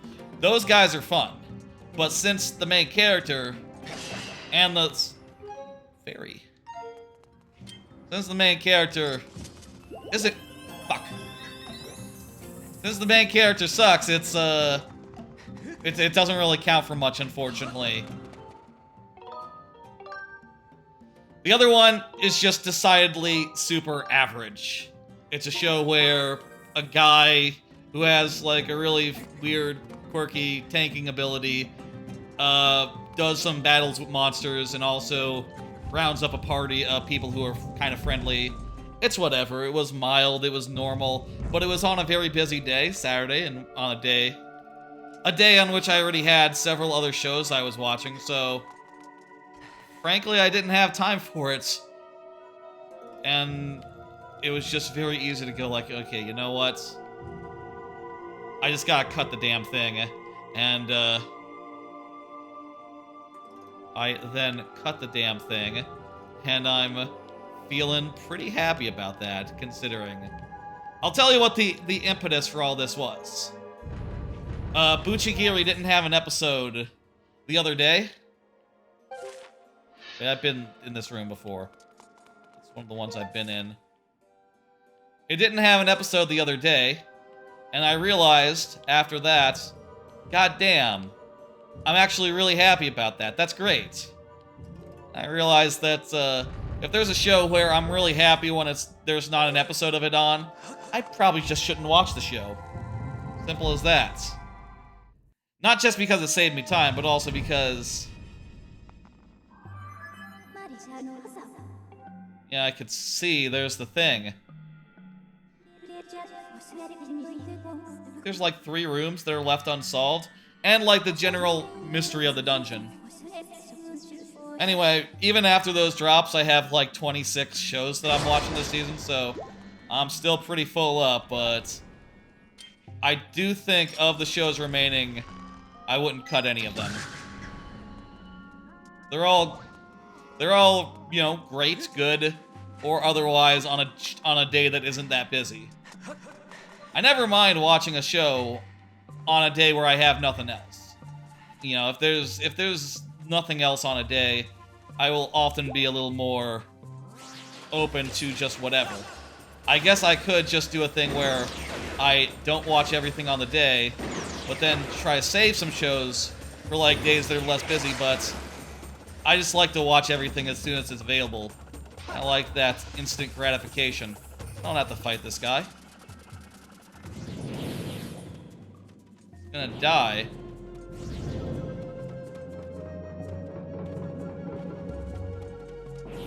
With this.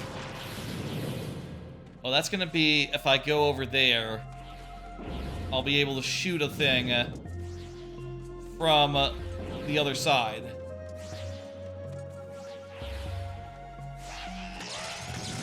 I don't want anything to do with these guys.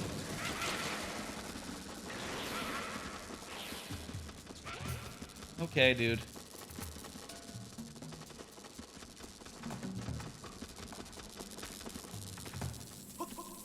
I think what I want here is to get these sand towers positioned such that...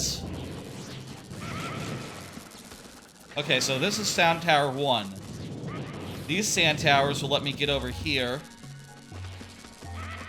But how do I get up there in the first place? Is there a grapple point? I'll put that down there. Maybe there's a grapple point. Not sure that makes sense. A grapple point over there. If there was a grapple point over there, you wouldn't need the sand platform, would you? Go see what's up. Ah! There we go. Not a grapple point, but an arrow. Mark. Target. Switch. Gotta be a better word for that. Button. Didn't have enough stamina there. So anyway. A lot of anime this season.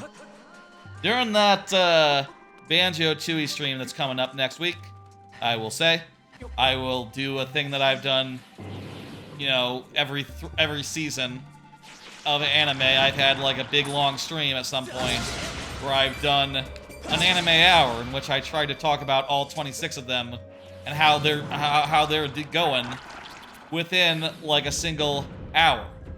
Don't want it to take too much time, you know, but also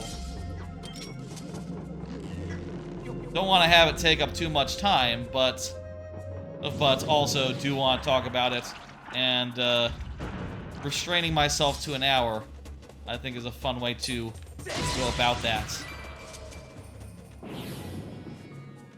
Okay, put that there.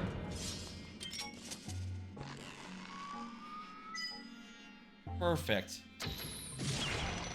That'll be part of that big stream on Sunday. I don't plan to have that much else to talk about. I'm thinking maybe focusing more on the game for the most part. But when we see Boggy during that stream, there we'll start the anime hour, and we'll just go from there.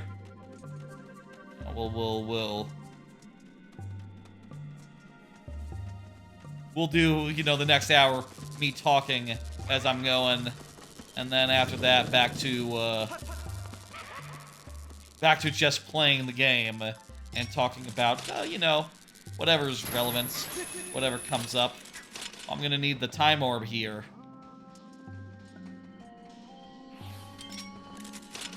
Get the time orb. Oh, you know what? It's simple. I just gotta leave it in a place where it does both. Don't go now. Here's another card. Did you hear that Elon Musk's Vegas Hyperloop? I'm not sure if it's called a Hyperloop, but basically that whole little tunnel that he made that that connects the hotel and the airport, and it's just like a little tunnel that can fit like one car. Apparently it's full of sludge. Sludge that burns and that can get up to 2 feet thick in some places, where the people who are in there to clean it up or do other work in there are finding like, oh shit, it's gonna get all over our fucking boots. Oh, I think that does it. Getting all over our fucking boots, causing all sorts of workplace hazards. It's not good, but it's kind of in character for the Boring Company, I'll say. I think that did it. They have a bunch of fucking sludge covering their dumbass tunnel. Not much to say about that, I just thought it was funny. Second Triforce, let's go. Second part of the Triforce. I guess it does say it's the Triforce of Wisdom. So each of the parts of the Triforce is a Triforce. And there's 3 Triforces. It's a piece. It's a piece of the Triforce. The nomenclature is not important here. This room is a one way. You can only enter it, so there we go. We haven't seen a key yet. There's been no keys in this dungeon. And if I recall, the one room we haven't... Okay, so... Let's see, where was the room? So there's this room that has a key door here, 2 entrances. So...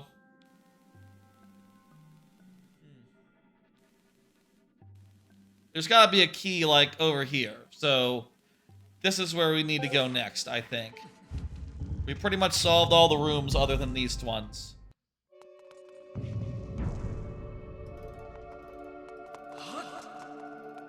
Got that chest, so that's good. Can I rearrange this from here? No, I don't think so. Oh, the X's are the rearrange points. That's convenient to have. I need to go over here to move stuff around. Let's do that.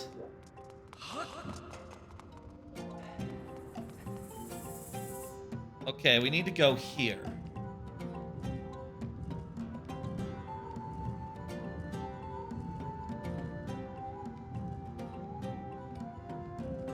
So, this goes here. Then, there, pull this out, and, yeah? Yeah, this gets us into the room we've not been in before. Not sure if this is the correct entrance to that room, but...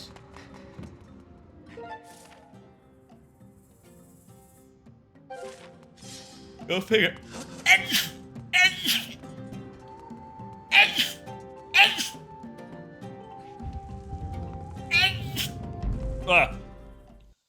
Excuse me. Okay. I can also rearrange things further from here, but... yeah, I think this is... We just need to get into here right now. I don't think we need to get into any other room in particular. So far, this is a pretty good dungeon. I like how each of the rooms is a self-contained little area. And it hasn't been too clunky to figure out the whole way to arrange things. This room is, the hell? We need to... Why is this door locked?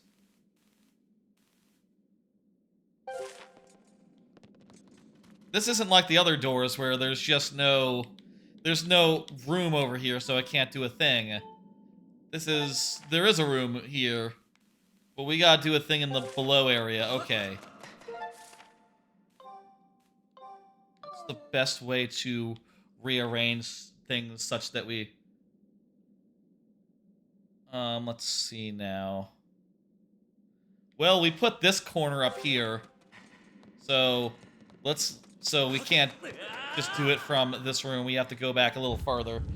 It's fine, it's fine, it's fine. Here's another card. Some stuff arrived, some stuff did not. Packages going missing are annoying. Yep, so over the weekend, there was a package that went missing, and I was able to get it redelivered today, fortunately. But also, when I got it, I realized, like, something that I kind of suspected. It's a Microsoft Surface mouse, which is a pretty cool mouse conceptually, in that it, like, snaps into position and then it's on. You know, it sort of folds like this. And here it's on, here it's off. You know, here it's ergonomical, here it's flat and perfect for storage and for travel. But, thing is, I need to have Bluetooth because I don't have that many ports on my new PC. You know, my new laptop. My new laptop only has the one USB, so I cannot use it on a mouse, I don't think. I want it to be open for whatever I need it for.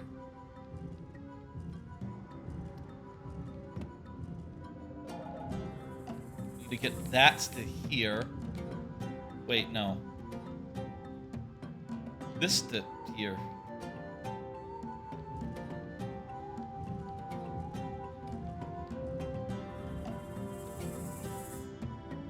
The room... Which room is it? Then we need to get down? Yeah, it's the top, this one. I guess they are all different shapes, except for these two. And maybe another one, I don't know. So I could identify them that way. I guess we could just put this one directly attached to where we are now. So anyway, that was finally arrived, and I tried it out and found, like, oh, it has no Bluetooth, and because this one I got a little bit cheap because it didn't have a USB receiver, it didn't have a USB receiver included. No USB receiver is what it said, but it did say Bluetooth, so I figured, like, well, if I can connect it, that's fine for $15. But if I can't, I'll ask for a refund, and I can't, so asking for a refund. It is pretty neat to just bend a mouse like this, though. Oh, hey, it's another one of this guy fighting this boss again.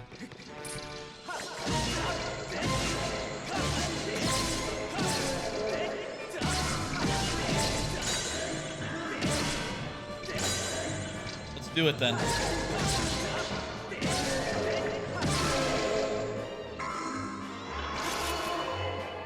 So anyway, that arrived. I was also able to finally get something that I had that got lost in the mail like ages ago. A while ago, I ordered a Gigamax and it got lost in the mail, and I tried to contact the postal service, and they basically gave me the runaround for like 2-3 months, with me filing like, okay, yeah, you lost my thing, give me my money back. Post office, and they said like, I don't know, it said that we delivered it, so yeah, we gotta decline, we gotta deny your request. And I tried to appeal that for a while, and it went nowhere, and then I decided instead, how about I just contact the cubicle who sold me the damn thing in the first place. Even though on their website it says like, you should probably contact the post office first. I contacted them, and they said, we'll take care of it. You want another one sent to you? I said yes. And they sent me another one. A Gigamorphix. Let me show a big picture of it. Looks like this. Shape mod for a 5x5. except the centers are... Where's the centers on this? The centers are like on the edges, if you can understand that. Sort of it turns on these edges. It's weird. And because these pieces that are, you know, quote-unquote on a face are all different, they all have to be in the right place for it to be a correct solve, which I think will be interesting to mess around with. Haven't had a chance to mess around with. I just got it the other day. I also just got a, I decided to just order like a $60 electric razor that has those circle cutter things. I don't know if it worked very good. I guess I don't have that much stubble right now anyway, so I'll try that out a few times a week and see if that is just a very easy way to keep the stubble from getting too long. You know, other than my goatee, which of course I don't trim at all. We just got a small key. That's gonna let us get into the small door over on elsewhere. Perfect. We know where we're going next.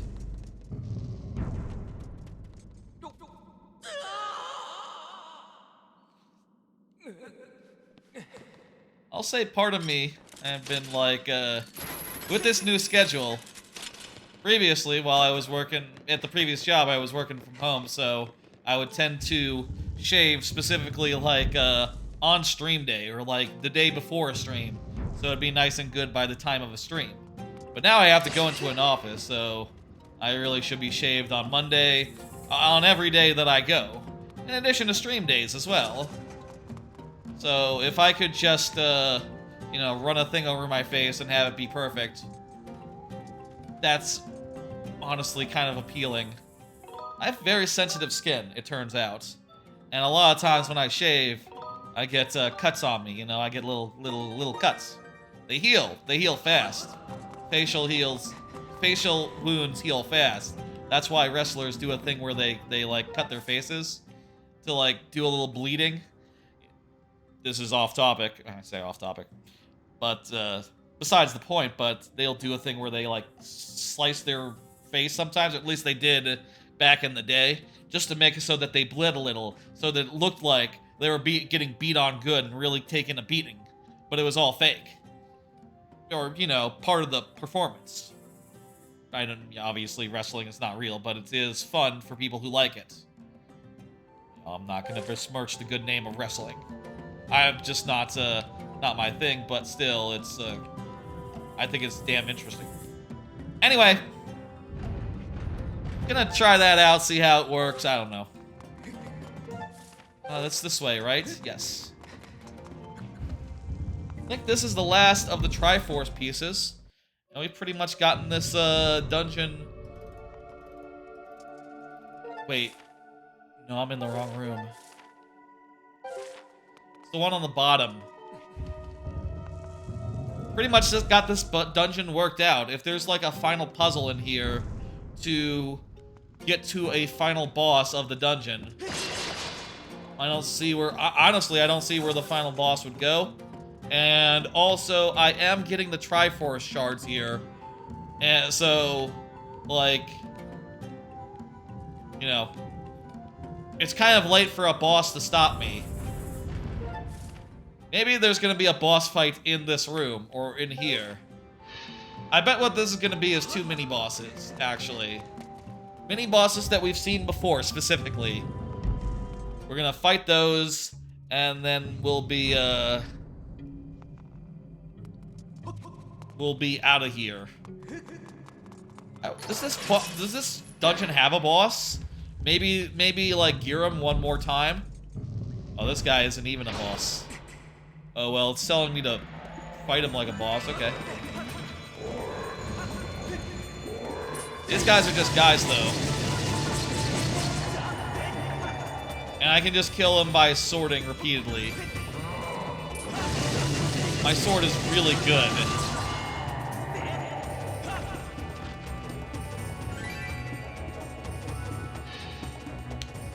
There we go. Is this just gonna be the Yeah, one more real room. Where we fight some guys. Cool room.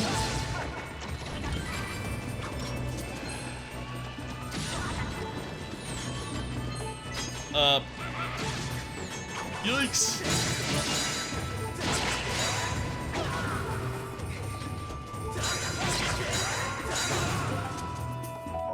I got an arrow! Not sure why that's, I guess that's the first time I've gotten a single arrow. Like a standalone arrow. These guys kind of worked me. Not sure how much damage their arrows do, so let's, dispatch them quickly.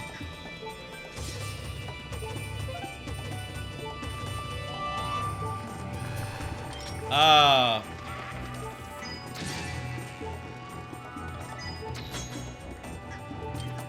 You think there's an item that deals with this guy effectively?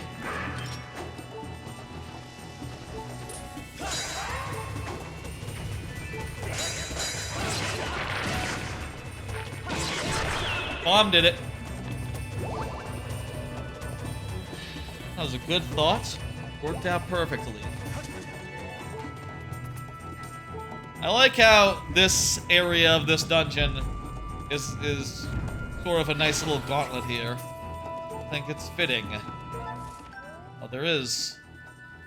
Well, I guess this is the first room, this is the second room, this is the third room. I kind of thought this one was the first room, and this was the second, looking at it on a map, but... Yeah, there's three of them.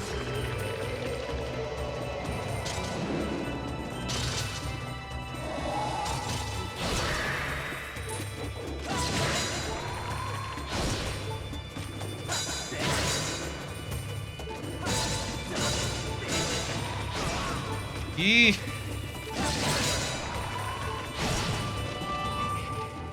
Run. I gotta hope these skulls have hearts in them. And they do.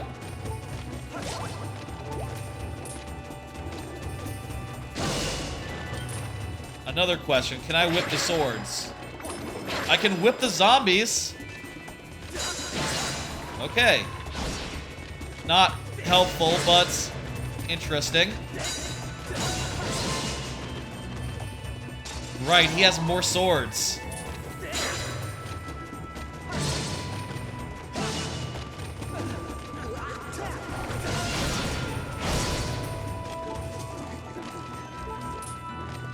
Not exactly all that useful to whip the swords, though.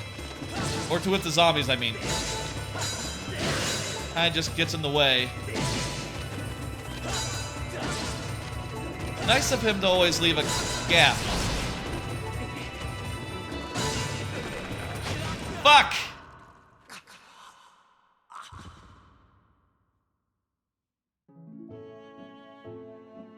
Quick stop. Quick, yeah.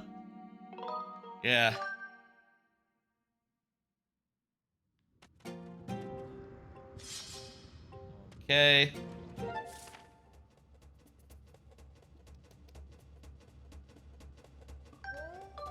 Okay, so the dungeon did reset to its previous state, or at least its previous arrangement.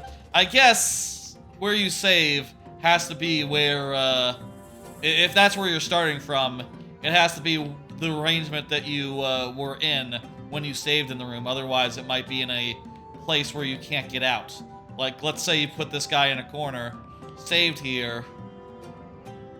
Well, let's say you saved here, went somewhere else, put it in a corner. You'd be fucked, or it'd be all broken. I'd almost prefer they reset the whole dungeon when you died, honestly. That would be, convenient. Okay, how are we doing this? Just need to get here, so... I would have liked to be able to just exit and go get a quick potion. But,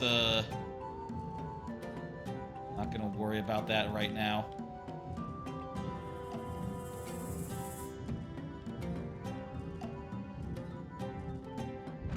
Let's just get the job done. I wonder if the previous boss fights, the previous rounds have respawned. There was a fairy over here, right? If there was, it's gone now.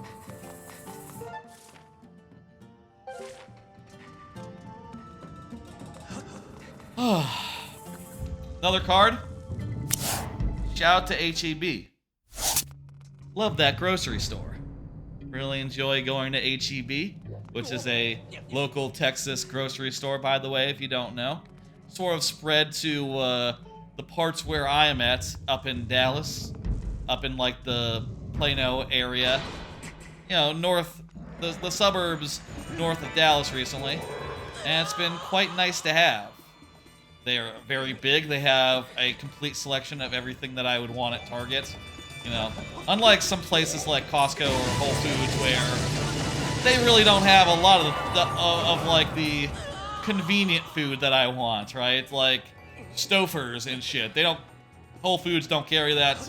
Costco only carries their stuff, which is not as good as Stouffer's or Marie Callender's or all that. At least in my opinion. And also you have to buy like 12 of them at a time. Not exactly ideal. Also you need a membership, which, you know, is a whole thing. But HEB, man, I like it. It has a large selection. Not just stuff that is original to them. It has stuff that is like their home brand, as well as stuff that they have,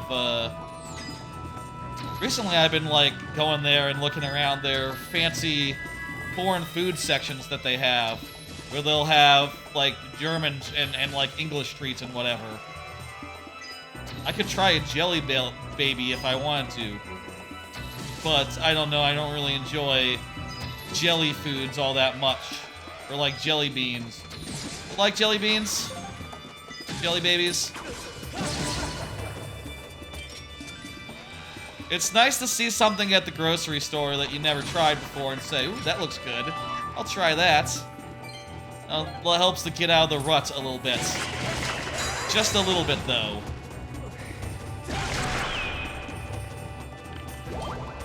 Wonder if I can blow these guys up before they get up.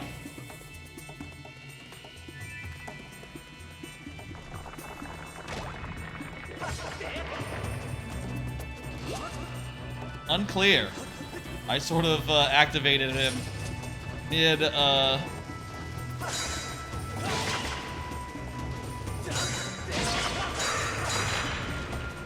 Perfect. There we go.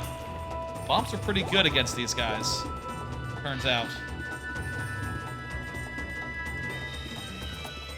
Just wanted to say, I really like them, and last time I was there, I bought a bunch of shit I didn't need. Just looking at stuff and going like, oh, these are like Colossuses? What's that? Like a sausage and a little bun? Okay, I'll try. Maybe it'll be a really good, like, breakfast food. Oh, they had, they're like corners? I got some sort of like,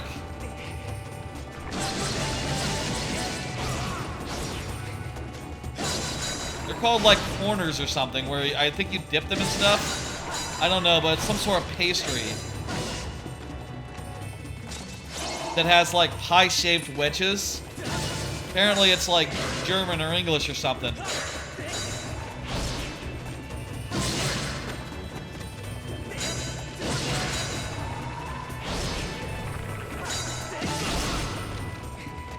I'm gonna try that at some point. And I appreciate... I need to go get those hearts.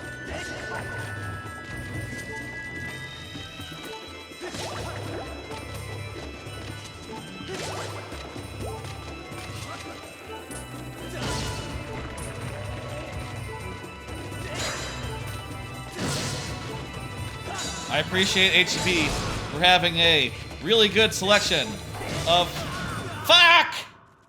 quality items. Jeez, it's gonna be fucking reset again, isn't it? The room is... God damn it.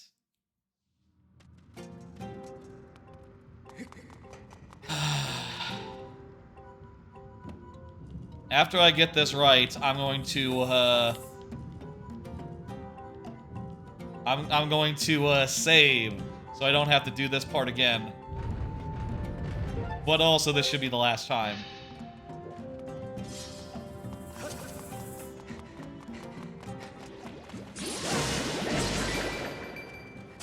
See if I can get a heart in the grass. It doesn't look like it.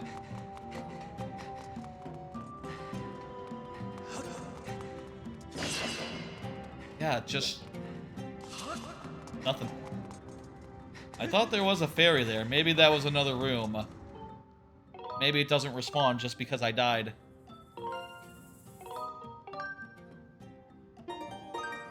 I have to go a little bit farther out of my way to go to HEB. Oh, hang on. I'll take it. I'll take a heart. But I do think it's worth it to go to there. It's good shit. It's not really anything that that the Target has, the HEB does not. Other than, I guess, you know, Target's house brand, which is, you know, just a house brand. You can live without it. And most people do. Not everyone goes to Target. I do think that, like, HEB's house brands, they seem like they're better than, in some cases, the alternative. You know, it's not just a generic brand at HEB. It's almost feels like a premium brand, even though, or maybe not a premium brand, but like, you definitely get the impression of like, yeah, look, this is made in Texas. This is a Texas brand that you're fucking with, and you know, that they are making available. And you get the feeling of like, oh yeah, it might be like locally sourced or something, because they're from the state. I say locally, I mean from Texas in general. The big state, you know, as big as some European countries. Bigger than, even.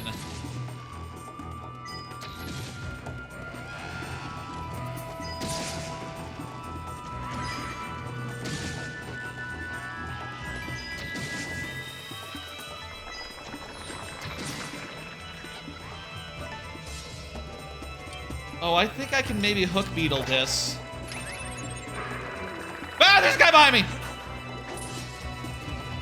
I was just thinking maybe I could hook beetle and drop the bomb right on top of, right on top of the fella. I reckon that's what this is for. I assume he's not gonna get up when the hook beetle comes close. Ah, okay, he's immune. You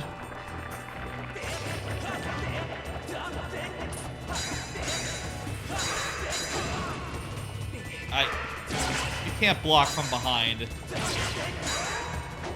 Not how blocking works.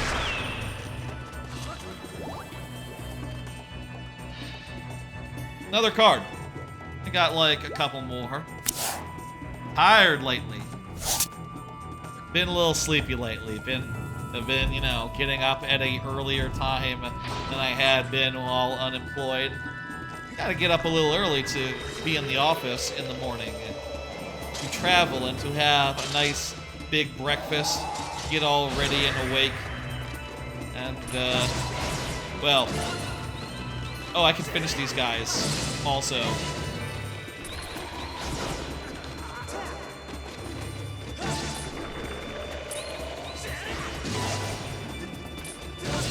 Probably a good idea.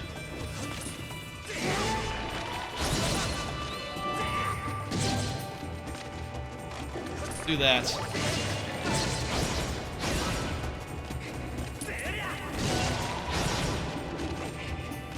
Bad place to finish. So I've been fucking tired a lot of the time recently. Feeling, you know, even today before the stream, I was definitely thinking like, oh man, I could use a goddamn nap. And I got a good like 7 hours sleep yesterday. I guess, for what it's worth, I am in a lot of cases getting a lot less than 6, which isn't good. I need to stop doing that so that I can get good nights of sleep every night, and then I'll stop feeling so tired. I guess what it's getting to is the point where even a good 8 hours on the weekend isn't enough to really make up for the lack of sleep the rest of the week. Or the days where I'm working from home, and I can sleep like maybe an hour later, because I don't need to be nowhere until work starts. Those days are not enough to make up for the days where I don't do that, and I have to get up and get dressed and put on clothes and eat. I'll say my next apartment is a little bit my next apartment, which I'm moving to in like a couple weeks time here. It's like a little closer to work, but not really that much closer where I can sleep in more than like 10 minutes tops. But hey, maybe I need that heart. Maybe I could get another 10 minutes of sleep in there. On a early day. 5 minutes at least. Maybe the key is having a quicker breakfast. Something that's just, you take it out of the fridge, you heat it up, and it's done. Rather than the type of breakfast where, a fairy, where I need to cook up eggs, I need to toast eggs. Honestly, it doesn't take more than like 10-20 minutes, but still it's a bit for a work day. And I do like to watch something before I go, you know. I'll say, in my experience, one of the best things for waking up in the morning is putting on something to watch. Something that you care about, something that, like, you want to pay attention to, and that really just flips a switch. That makes you feel...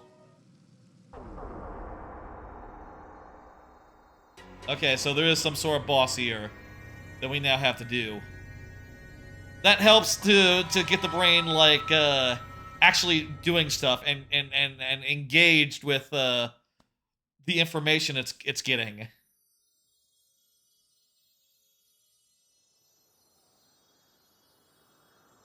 Was that the dungeon? Are we done with the dungeon? Or is... Looks like no boss. Perfect, okay. We might be done with the dungeon, actually. That was a rather ominous way to go.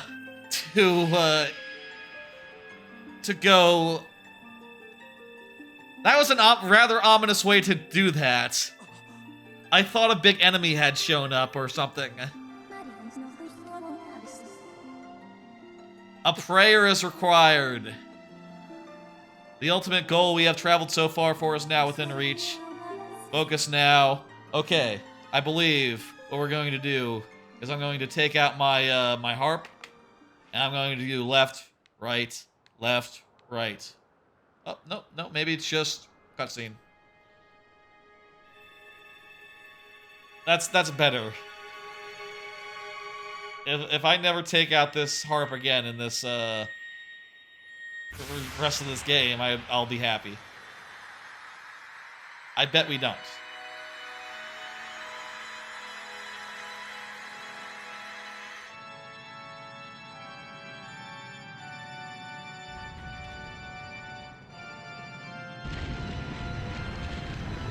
Oh shit. We're going down to the surface. To fuck up Demise. Oh, isn't it that the temple fills the Demise hole perfectly? Ah. That's right. Oh. What? Get fucked. Bad news, big boy. So, wait, how does this work now? We just crushed him with the temple? So, how do we go fight him, then? Oh, he's gonna, like, darkness out. He's gonna turn to darkness and, like, ooze out. Okay, that's fine. I guess even if you buried the the him, he would be able to get out nonetheless. Or else they would have buried him if that was an effective solution. Put dirt. Fill the hole with dirt. Take it from the forest, I guess.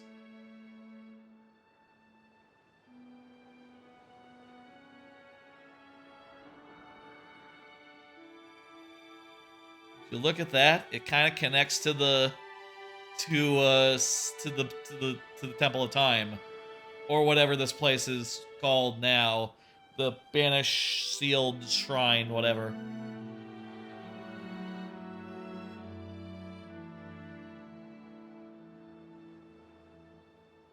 I think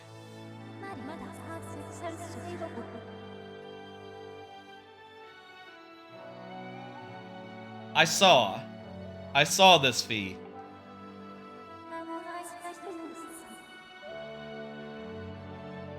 Oh wow, okay, it worked apparently.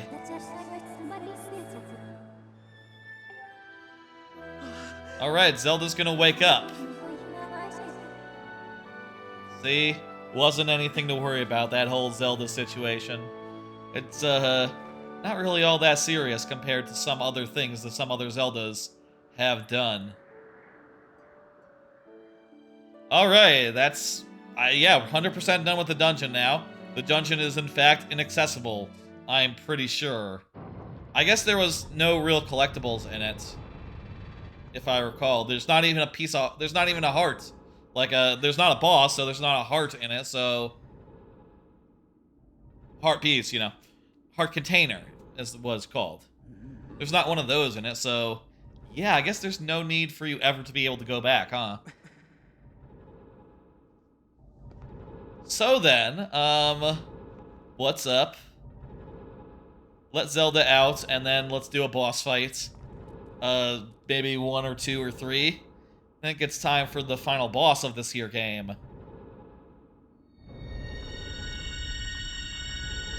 I got like 1 or 2 more cards, so I can pull those whenever. Maybe during the credits, I don't know. I'm gonna try to not prepare too much for the Friday stream. Thinking, you know, fewer cards, slightly shorter stream might be just a good idea. I do sometimes feel like I go overboard and prepare too many things to talk about, which can just slow things down, rather than, you know, helping along in dry spells.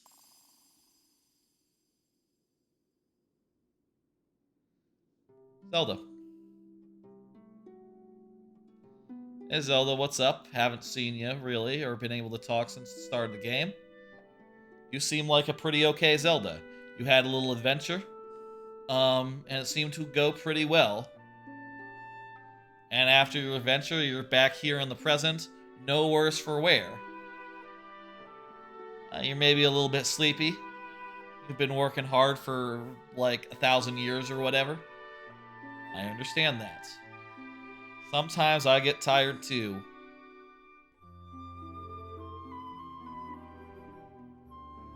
Especially in the morning, yeah. Who doesn't get up sometimes and just want to go back to sleep? It's a lovely thing to be able to do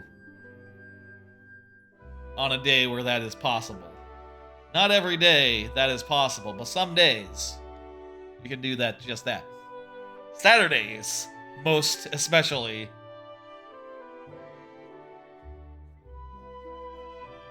I mean, I'll say I don't really put into my schedule, like, enough time where I could do a nap if I really wanted to. Like, no, man, I get up at just the right time. There's not enough wiggle room there for a nap. And if there was, I would just sleep longer. Every day.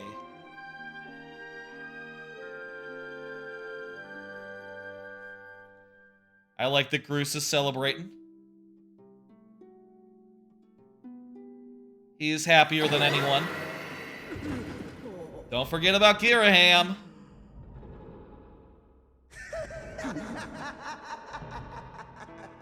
Hey, it's Ghirahim again. He's here to mess everything up.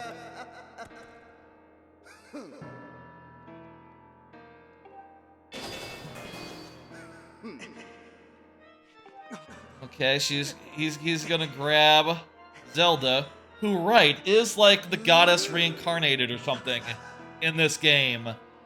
Which, that's not how it is in any other Zelda game, let me say. As a game that purports to be like, oh, it's the origin of the Master Sword and the origin of this whole cycle. I don't know if in any other point if Zelda is implied to be literally the goddess. Or like her reincarnated form is literally the goddess.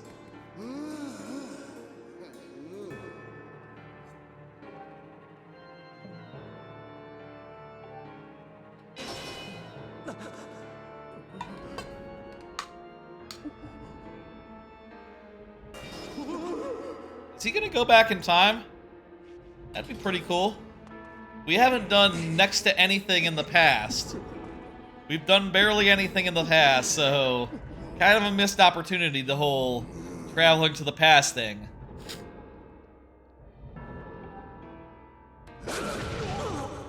Ah, right, yeah, he's gonna go back to the past and he's gonna revive his Demise back when Demise was alive. So we did kill Demise.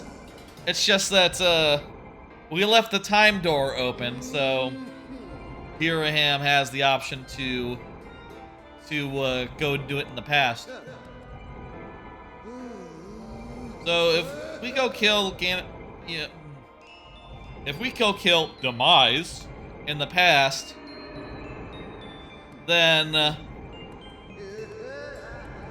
what happens to the present? Because that would mean that no one would have to go to the sky, and that the whole plot of the game didn't happen.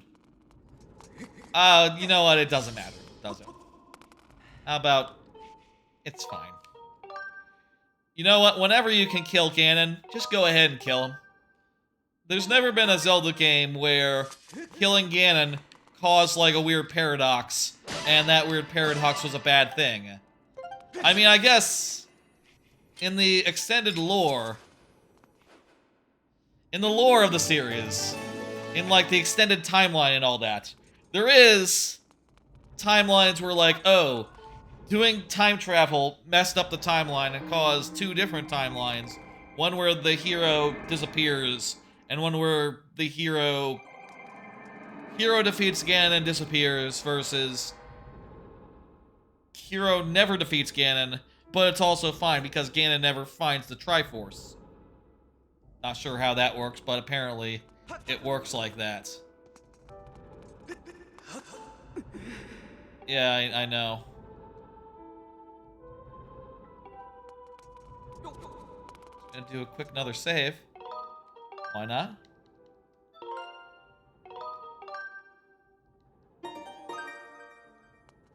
Alright, final boss. Here we go. For real. The wrong doors. Also the wrong doors. Final boss. For real this time. Let's go. Let's do it. It's time to actually fight Demise. Past Demise. This whole area looks exactly the same as it did back in the future.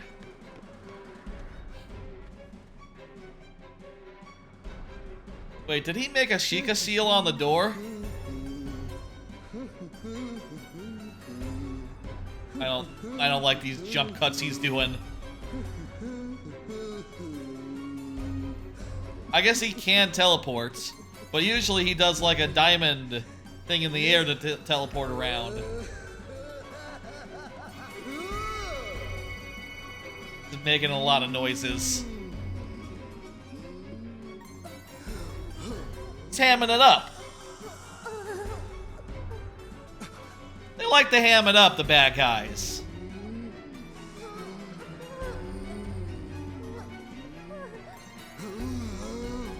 This game is awfully hammy. The villains in it, also hammy. I forget if Demise, when he has more of a personality than this big monster, likes to ham it up like Ghirahim does. He might do. He might do.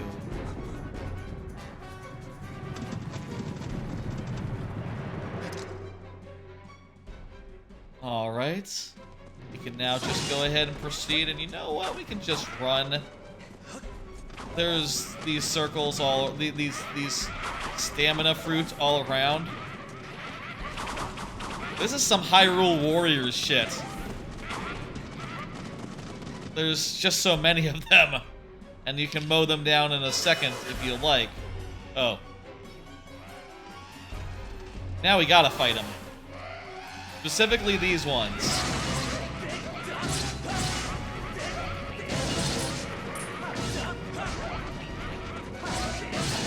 We'll be taking a good amount of hits, a lot of them, despite me having like the super good Master Sword.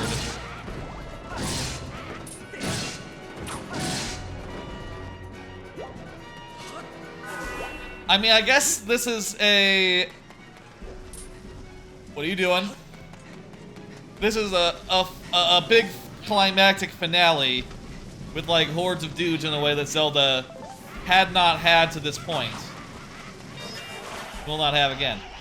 You know what I'm just realizing? I was talking earlier about the various boss rush type things that the previous games have had. You know, with like how Ocarina had the medallions, Majora's Mask had the 4 little obstacle courses. Wind Waker literally had you refight the bosses in black and white for some reason. Twilight Princess had Zant, and this game had the that whole dungeon, which was kind of similar in a lot of ways to the medallions, most especially.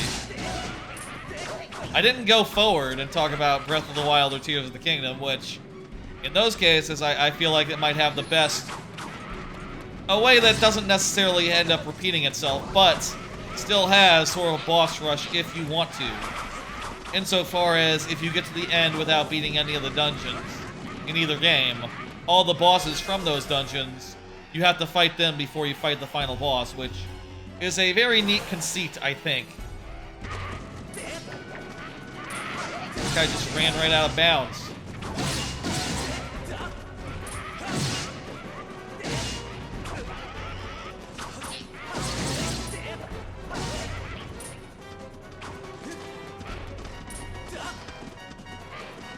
Dude.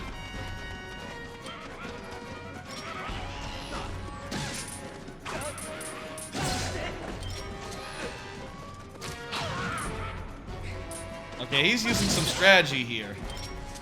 Pretty smart. There we go.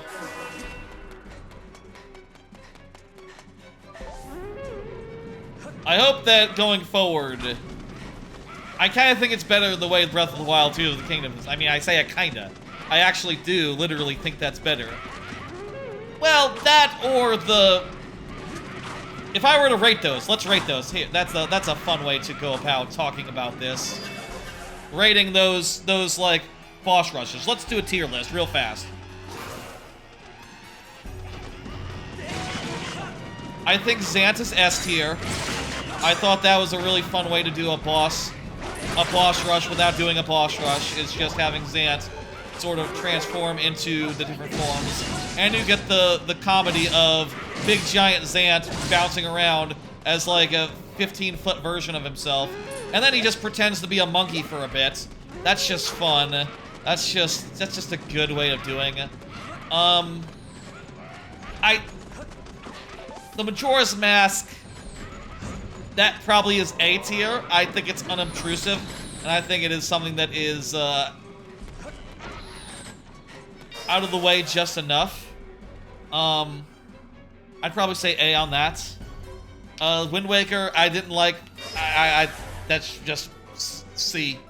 I thought those boss fights were not necessary and kind of a lot to do in the final dungeon, which isn't really a dungeon. It's just more, here's a bunch of boss fights, and there you go.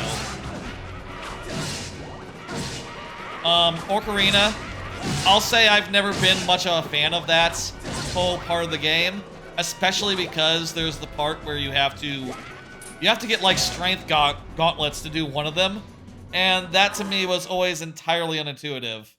I'd have to say B at the highest. I think it's a lot better than Wind Waker, though.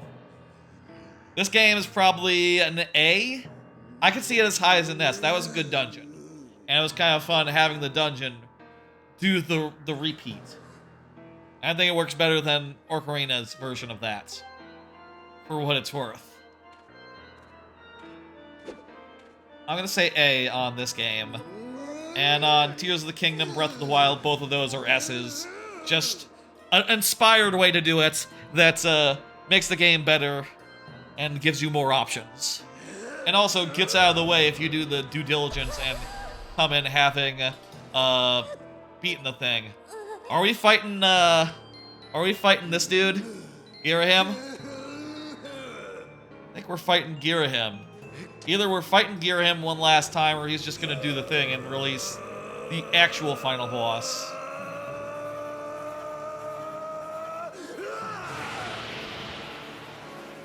He's gonna kick our ass, is what he's saying.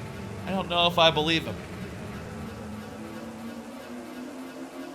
Right, he lifts the whole, makes a big arena in the sky that we can do all our fight on. I mean, yeah, doing a battle at the bottom of a pit isn't the coolest thing in the world.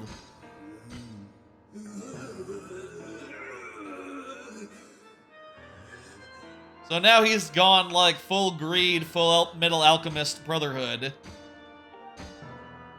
He's covered in the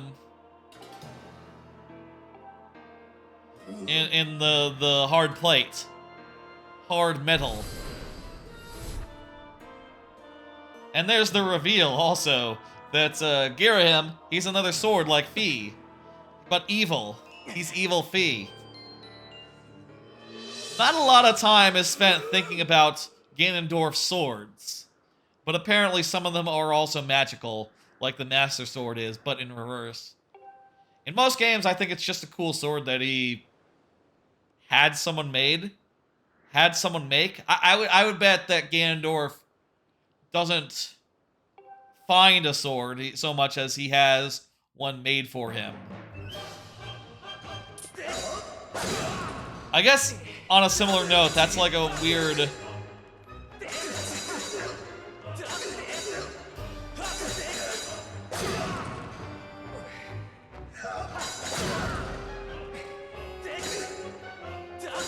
Can I, like, push him off the edge or something?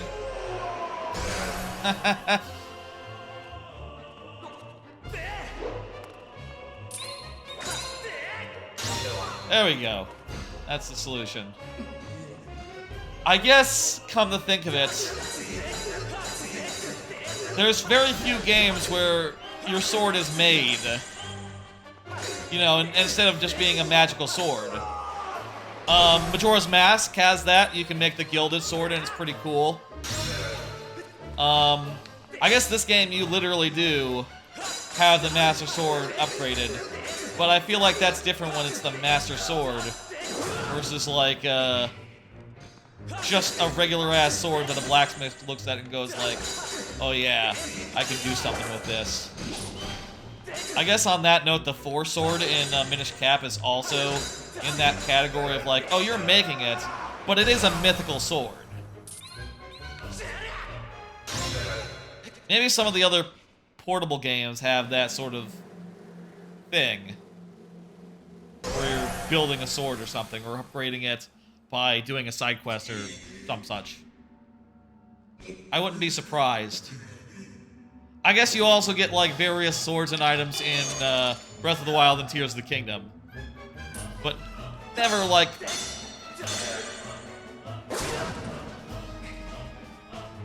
But there's only, like, one real mythical one. Yeah, dude, maybe best to be on the ground. I don't, like... pop you up. And I'm just realizing I got a fairy. Is one fairy going to be enough?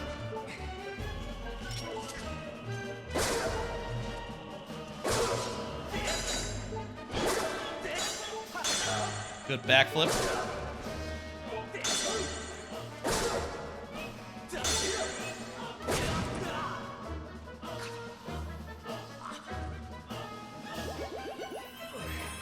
Yikes.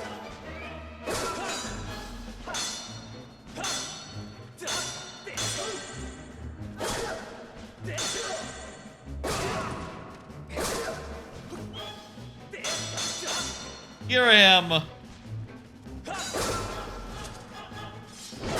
has been a boss I have struggled with the previous times he's appeared. What? How come I can't just... Also... What is a sword? I know! Okay. Dark Aura. Give me more info here. Let's... That's all you know.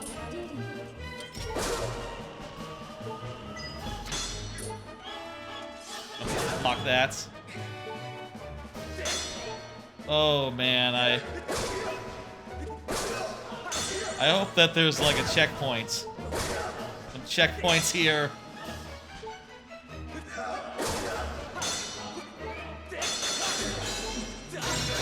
Okay, I just had to fucking attack his sword. Eventually he'll drop it. Okay, that wasn't so bad. I have like 2 hearts or something. Okay. I have 1 heart.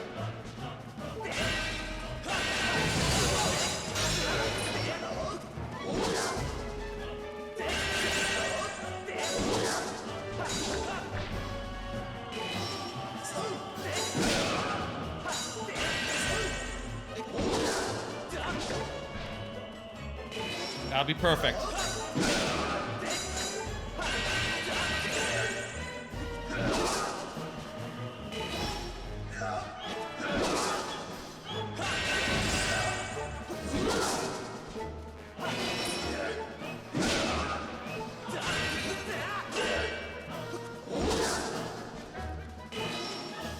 Oh, fuck.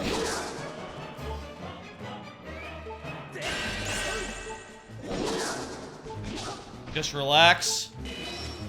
Do 1 slice and then the next.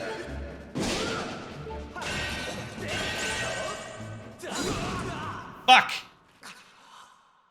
Oh, man.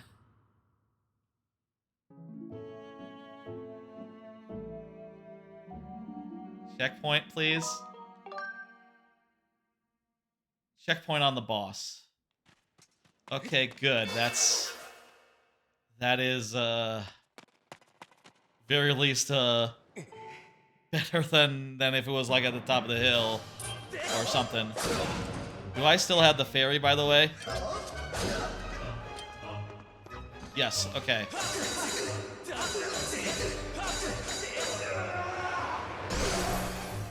Okay. Second try's the charm. I mean, I think we now understand everything we gotta do. And, by the time I understood last time, I had, lost all my life. Pretty much, so... Yeah, let's do another card. How do y'all feel about sharing info about your family? This is the last card I have prepared.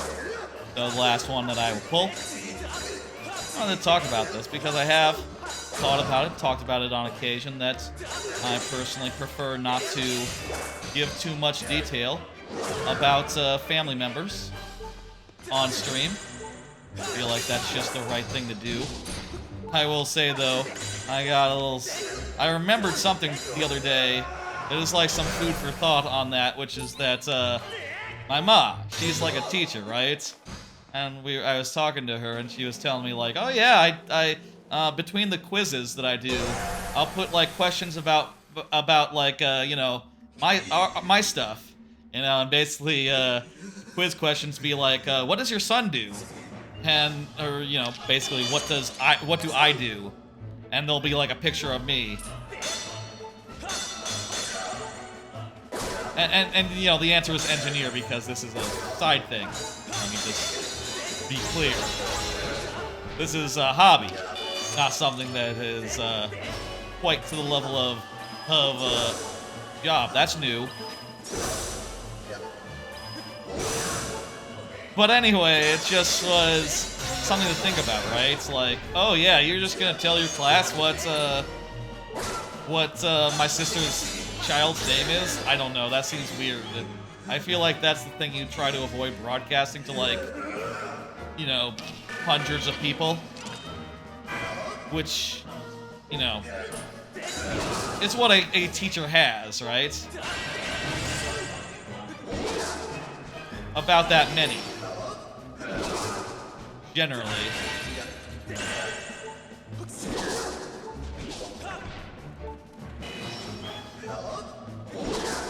I guess it's not that big a deal to say things like, oh yeah, you know, he's never had a grandson before, so, and I've never had a nephew before, so it's a pretty big thing, to be fair. It's just, I don't know, I've never been that comfortable with, like, her kids knowing all that much about me, right? Like, I don't know, I got a little like privacy brain, little like, I don't know, like how many kids know of me by reputation, just because my ma mentioned it. Shit, I didn't read any of that. Let me just read that. I'm sorry. This is like actual cutscene stuff. He's like, oh, this is not the end. You know, that was laughable. I'm driven to my knees. What the fuck? No matter how many times I clash, I will win. You don't think I can win? You think I can't? Oh, I can't prevail is what he says. You think I can't defeat you? Do you think I can't win? Clearly. Boy, what are you? And he starts doing this thing. Never mind that. Okay, well, we didn't need to go looking, apparently. Wasn't important. The Demon King is coming back now. We're gonna fight him. But hey, we have the Triforce. I'm gonna assume there's a checkpoint right here where we are. Because otherwise, oof. This might be a tough fight. We're about on pace for what is average in one of these streams. You're not gonna be a big boy, right?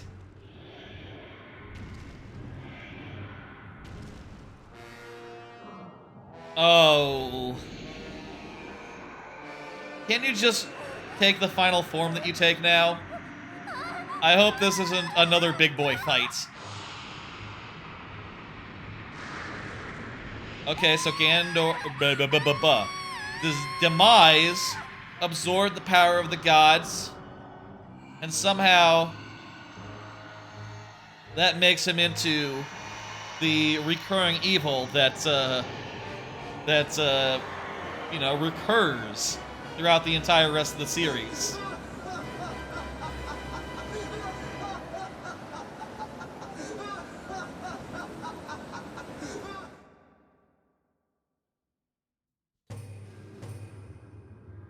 He kind of looks like a Tekken character, or like a... I've heard the name Akuma. Is that like the vibes here? Or like the guy from God Hand? It is a very cool look for a final boss. I like it.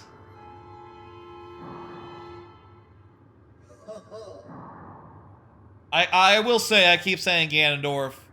My understanding is this is just implied to be the evil force that eventually ends up reincarnating forever into Ganondorf repeatedly.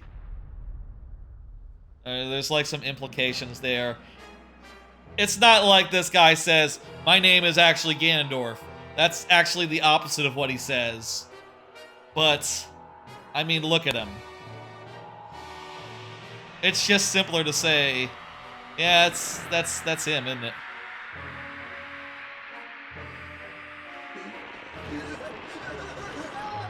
last thought on the privacy thing. I'm just not super stoked about when, like, my mom talks that much about me to her kids. I feel like, this beyond it just being basic courtesy when you're a streamer to keep a good amount of your private life, private. I also am uncomfortable with it, generally, so yeah, maybe that's always been at the root of it, and I've just never thought about it before. Maybe. That's an interesting thought to have. I am the chosen knight of the goddess, that's right. I'm glad we didn't have to fight you as a big boy again. That would be annoying. I would hit your toes with my sword, and then your fingers, maybe, if they were close enough. And then I would hit that big stick you have in your head. Yeah, Zelda is not a god. Not as godly as, perhaps, the god Hylia. I wonder if there'll ever be a game where there is literally a goddess of Hylia, and you literally meet her, and she is not Zelda. I mean, anything's possible.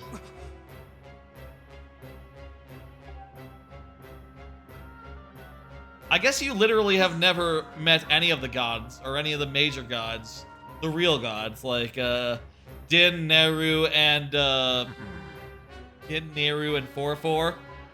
They created the world and all in Ocarina, but you never meet them. That's not how it works. They left, and they're never coming back. Be interesting if they ever did. The humans I've known are weak things, hardly more than insects, ready to flee at a glimpse of you. Yeah, I'm like a brave boy. Link is a brave boy. Yes. I'm from the future also, by the way. That's kind of not important. This might as well be happening in the past because this area basically looks the same as it does in the past. Again, biggest missed opportunity in this game. Doing jack all with the past. Like, it would be really... It would be something if you could explore, like, a single area, but in the past. And it would even be efficient, too, because you could just reuse the previous areas, but in the past. Like, give them a new coat of paint. Make it fall or something in the forest. And maybe put some different civilizations around. Make it more pressing or something. Again, I'll say, they should have had the third lap be, you know, when you're getting the song together. They should have had that be in the past. Or even the part where, honestly, like the 4th, 5th, and 6th dungeons, they should have been in the past. You should have done a time thing and had so that you traveled back, and that the second visit to each area was a past visit.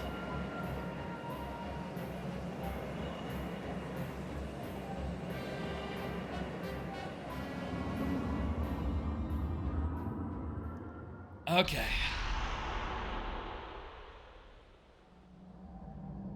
Are we gonna be allowed to go hit that save?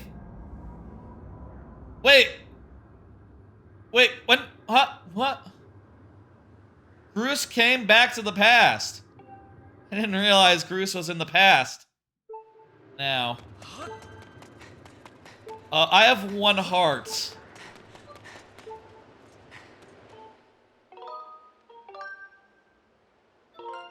Yeah, I think I should go get some more health before we fight this guy. Can we just leave and come back? Obviously, we can't go to Skyloft because it doesn't exist in this era. Unless we go all the way up and, like, leave. Can I do some fall damage? Yeah, let's me fall damage. I'm gonna die and respawn. Oh, right, I had a fairy. I forgot I had that fairy. Oh, well, getting some hearts from here is going to be better than just a fairy. And I can go get a potion or something from a Skyloft. Quick Skyloft detour. Just gotta refill my shit. Just gotta get some life, get a potion, come right back, and then we'll fight the dude. It'd be great if I could get a fairy, but I don't know where I can get one in a hurry here. So wait, these guys came back to the past as well? Oh no, this is the past Impa. This is current Groose. Don't go, avoid interacting with yourself, Impa. Those two Impa, they're the same, right? The old Impa and the current, past Impa and the future Impa, same person, right?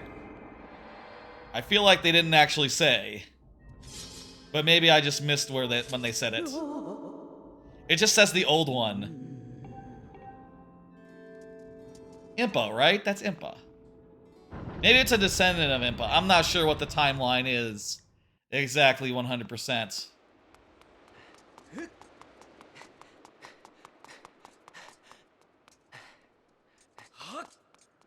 Alright, where's like a save? Get us back to Skyloft. Moved it around when how about we go the other door? The other door has one that we can use. Okay. Don't have any more cards. I'm all out of cards. Could have saved it for now, but honestly didn't think I'd have the chance to go pop out and get some health between Ghirahim and the final boss. But I appreciate that. I appreciate being given that opportunity. Jeez, if we had to go into that boss with one heart and one fairy and that's it. If it was any harder than Ghirahim, it'd be fucked up.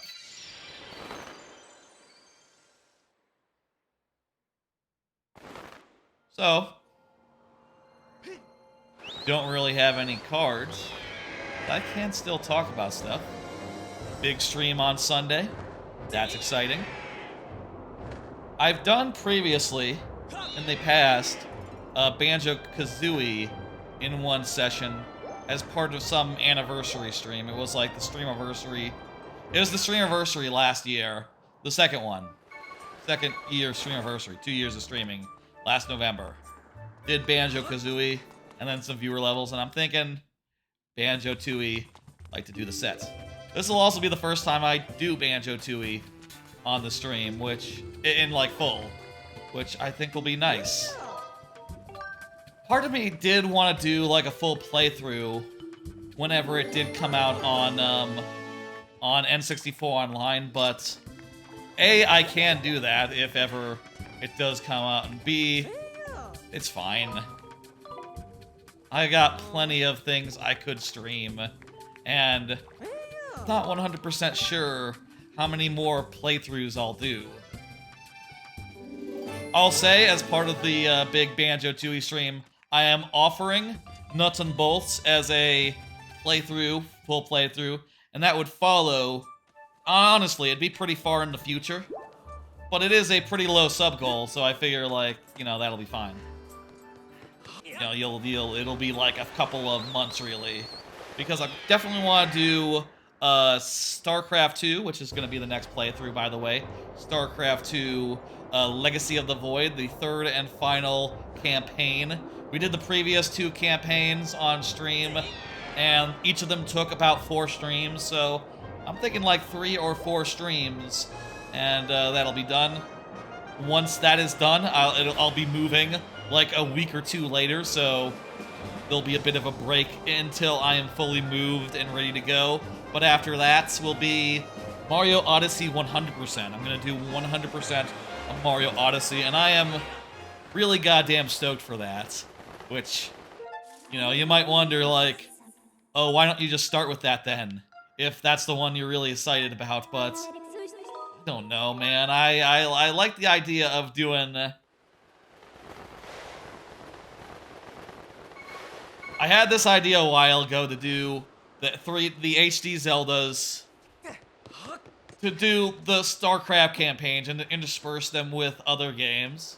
And since the first game was Wind Waker and the second one was Twilight Princess, it only made sense to do this one next. And I like that pattern. I like I like to have done the whole set. And the same as StarCraft. Kind of neat and good. But after, you know, the next playthrough, I'll have finished that, and then I can move on to whatever I like. And honestly, I don't know. I don't know if we'll be doing that many playthroughs. Maybe we'll do more variety streams instead. Maybe Tuesday will become just whatever the fuck I want to do on a Tuesday. Like a randomizer, or some sort of weird challenge stream, or a stream where I just replay some of my favorite games of all time. The first year of streaming, I think, had like 3 different times where I went through all of DKC 1, 2, and 3, just like in one stream, with some sort of twist, with some sort of caveat, some sort of something. And I could easily do that again. We're in the past, right? Yeah, I saw the past, fellas. So that means, yeah, past. This door? I thought door's not opening. There we go. Could easily do more of those. We'll see. I will also say, you know, we've moved down to 2 streams a week, what with the new job and all. Could consider moving back to 3 at some point, but I'll say, just on the regular, right? I'll say currently, I have no plans to do that, at least until after the move, and until everything is all settled down from the move. Let me hit up that save real fast, the save that's right there, and then we'll jump into the thing.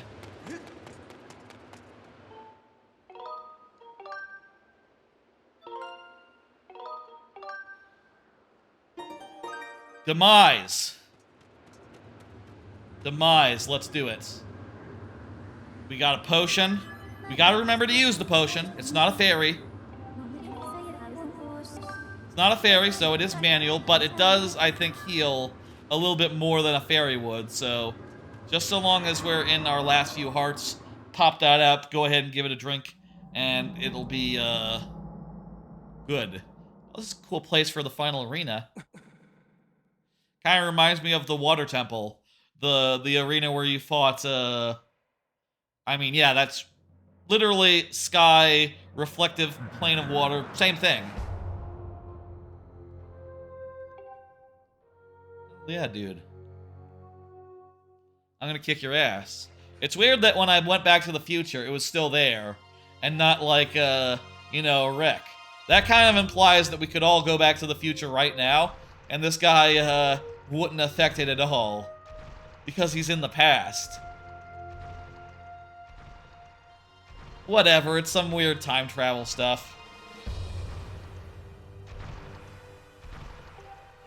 It's some time travel stuff. It's clear timeline-wise that Link does eventually beat him, even if he goes back to the present for a second. The moment had not passed in the past. Whatever you do in the future, the past is still in that moment, so you can't just hang around and, you know, do some side quests or whatever. If you really wanted to. I guess the Ghirahim boss fight and all that can be thought of as the boss of that dungeon, actually.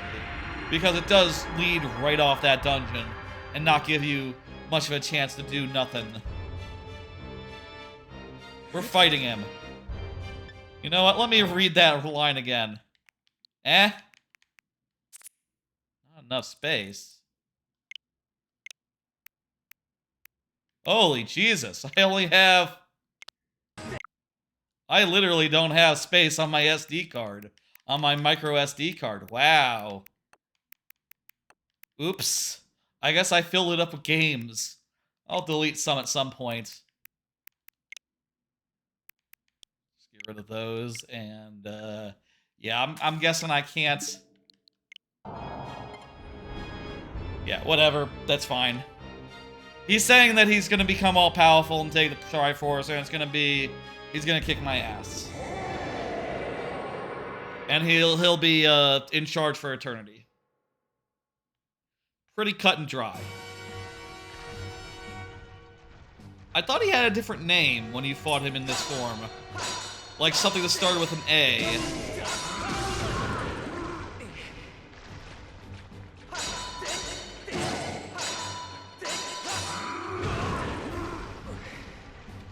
This seems pretty easy. Just slash, slash, slash, and then you can sometimes attack him.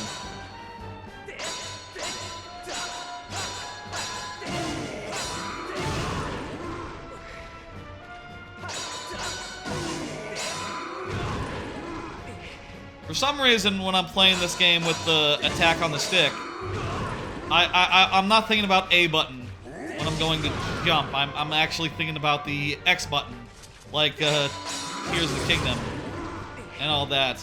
I guess when I played the previous games, I played them on the, you know, the Legacy Collection is on the I say the Legacy Collection. Jesus, what am I saying? The previous two HD ports were on the Wii U, so slightly different controller.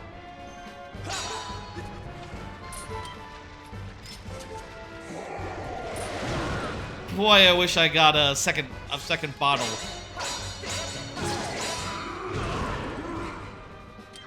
You know what? I just realized I'm not using a shield. A shield would maybe help. I don't know. It is a magical sword. Maybe it's it is Ghirahim actually. Specifically, maybe it goes through shields. I'd say.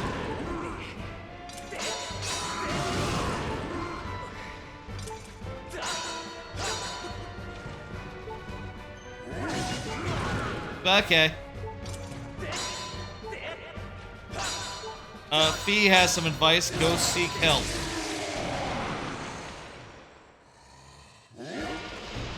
Phase 2, and I have 1 heart.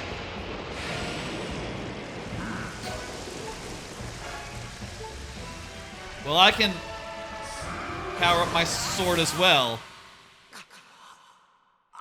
No, I can't. You see that? The sword was not powering up. I wonder. I guess maybe you can't do a Skyward Strike. I do like it in these Zelda games. You know, it's something that's son of a bitch. Where the fuck are...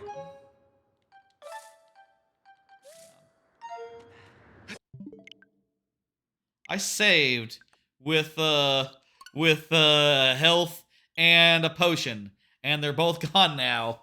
What the fuck? I guess we'll say don't continue, and we'll continue from the save. And that's how we'll do this. And we'll skip past the cutscene, that's fine.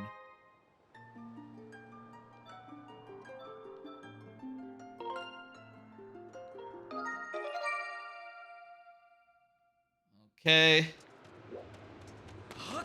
Let's do it.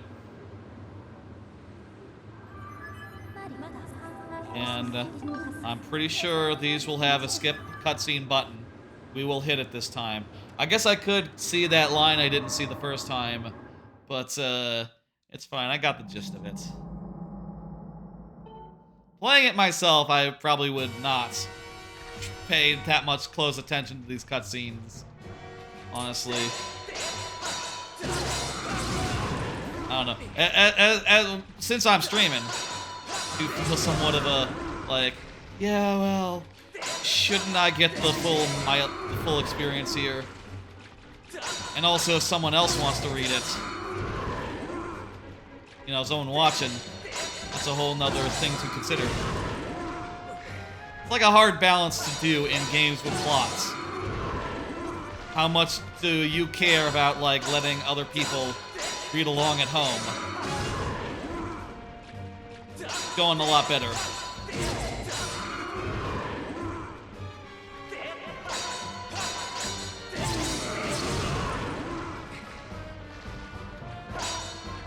Is it worth an extra heart to get in a hit? I don't think so. So as soon as we get a hit in, we should really be backing off. Really looks like he's thinking about doing a second strike, and then he just goes, ah, forget it.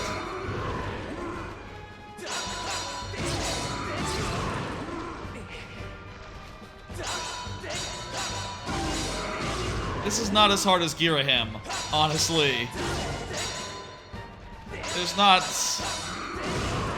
as much strategy required, just... Yeah, don't get greedy, man. He starts to swing, you back out. Or use the shield that's not equipped. You know what? I upgraded this wooden shield. Might as well use it for 2 seconds. It does look nice. Nice looking wooden shield. That happened at the very start of this stream. I upgraded a wooden shield. I never used it. Only thing I could upgrade. Other than maybe items. Okay.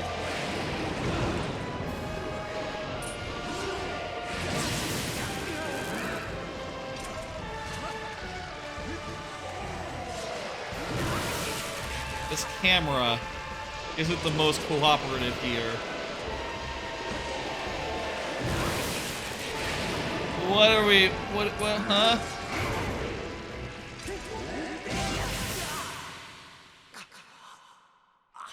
Okay. Fuck that up, big. I'm gonna quit. Yes. I'm gonna continue from the save. And then the save is gonna have health and stuff.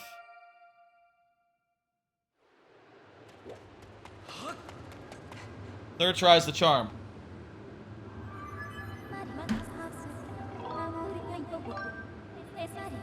Let me just, I'm gonna look up real fast, just a little tiny tip.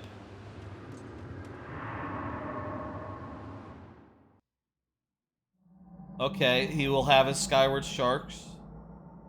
So, I can do a Skyward Strike. I probably should then. Okay. I don't know why. I don't know why it wasn't coming out, but that is an option. It just was being silly. Maybe I wasn't holding it up long enough.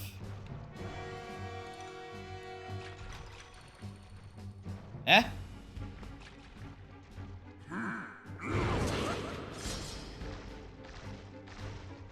Why? Yeah, I'm holding the stick right up, and maybe I just need to wait for the clouds to clear. Maybe it's like got off fucking harp. Maybe like this phase you can't do it.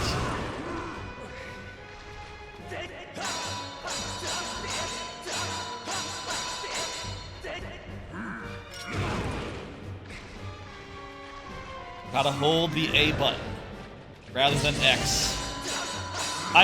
Because my thumb is always on the stick to do sword stuff, the A button is just a little far away for doing a quick backflip.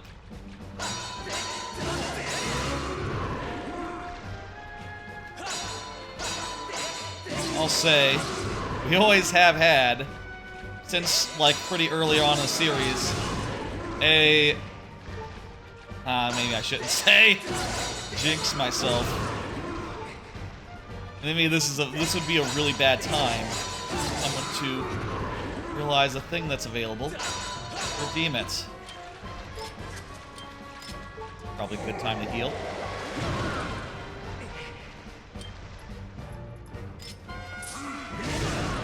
Oh! You know what? That's probably why it gets unequipped, the shield sometimes. If I equip a bottle, that's another one of those slots, right? So does that... Or maybe they're unrelated and I just totally unequip things by mistake. without thinking about it.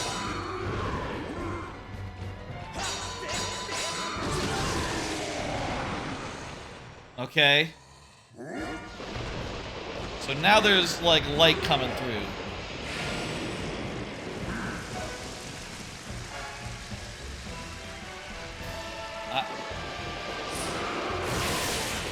Oh, jeez, that did a bunch of damage. And it's an electric sword, so it does damage if I hit it. The hell? Okay, let me read.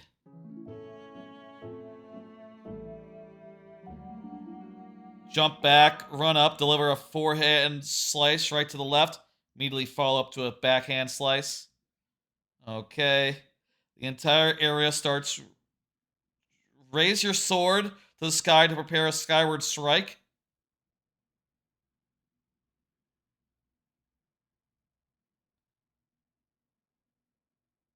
I'm not... Let me search. Skyward Sword... Final boss can't skyward strike. What's the deal there? Okay, the skyward strikes will not work during this portion of the battle. Instead, you'll need to hit Demise when there's a small opening after he attacks or making him stagger with a shield bash. Oh, we can bash... Shield bash is probably what we're looking for against the, oh, fuck it. God damn it. Against that, that big attack of his. So we do that.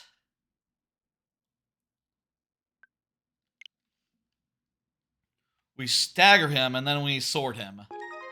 I guess. Maybe it's a counter situation. You have to time it. Whole thing.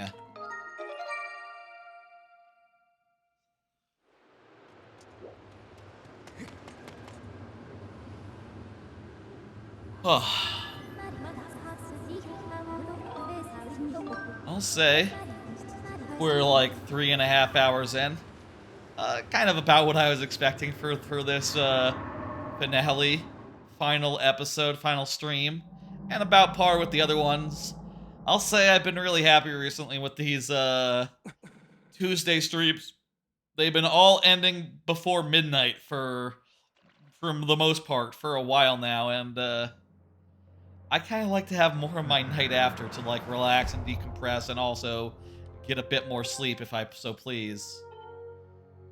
I think that's a good way to go about it. Okay, I'm ready.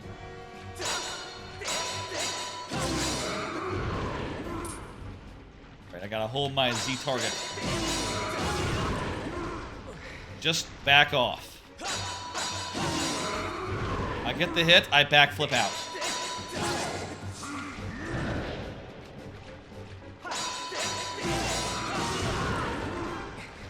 It's hard to...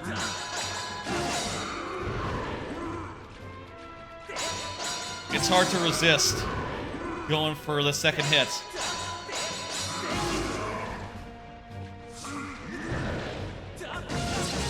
Whoa, that was a bunch of hits right there. Good value.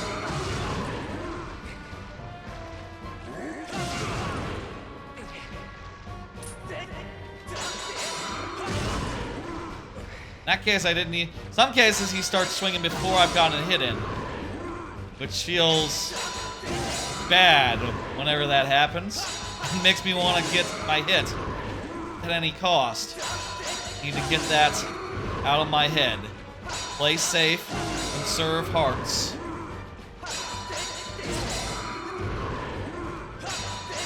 This is a very cheesable Ganon.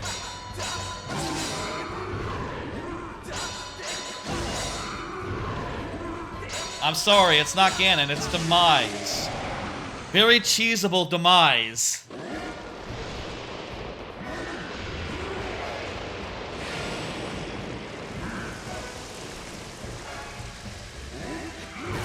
Oh, Jesus. Fuck.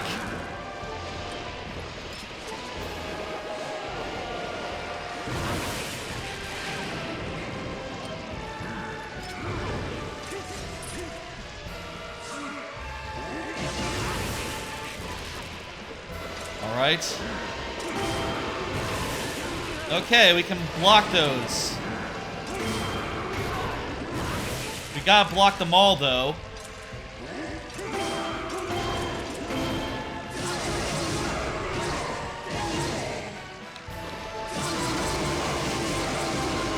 Holy Lord.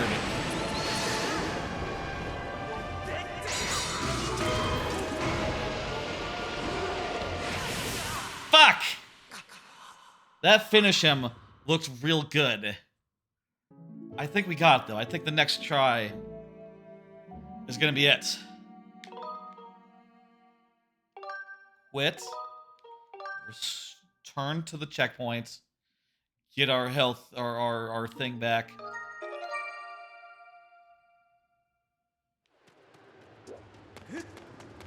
What is this, the 4th try?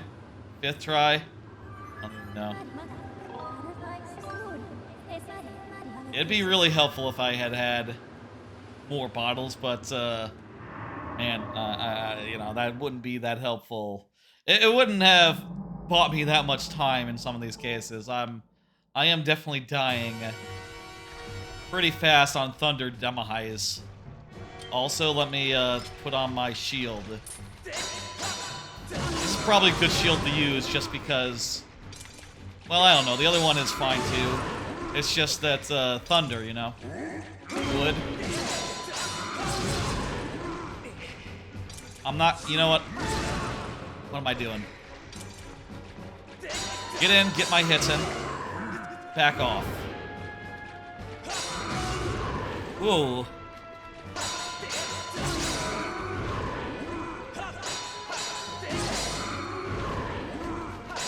One, two, three. Back off.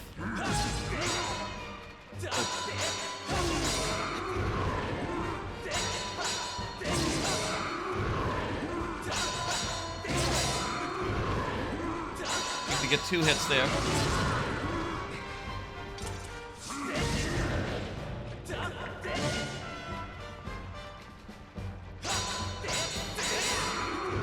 No hit there.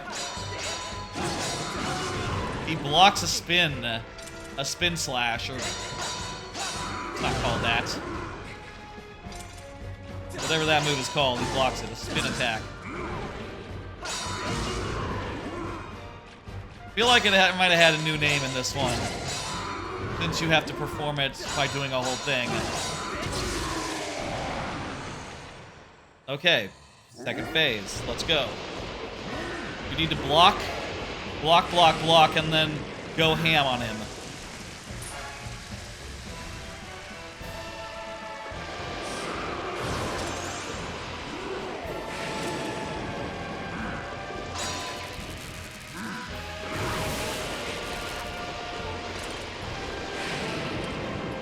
Take out the heart potion.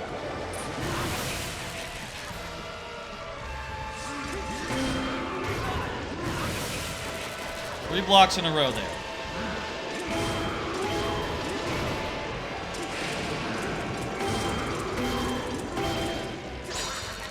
Kinda can just spam it though.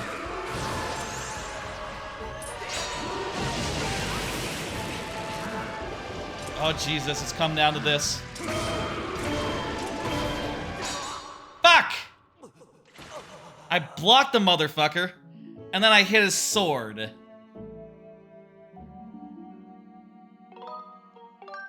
God, I feel like we were damn close there. Oh, damn it!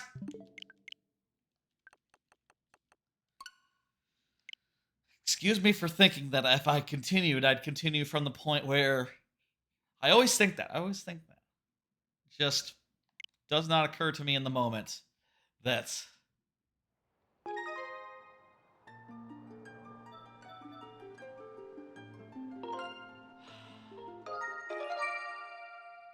We never got the last item. I think it's just the net. That's just the net, right? You know, which is in Beetle's shop, and we just weren't interested. For a hot second, I was wondering, like, does this dungeon have an item? The last dungeon, I was wondering that in my head. I didn't say it, but it'd be cool to one day have a final dungeon with an item. Items are cool. I think an item should be in every dungeon.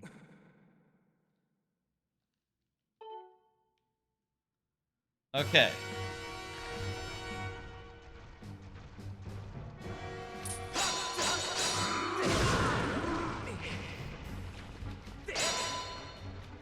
Okay, ready?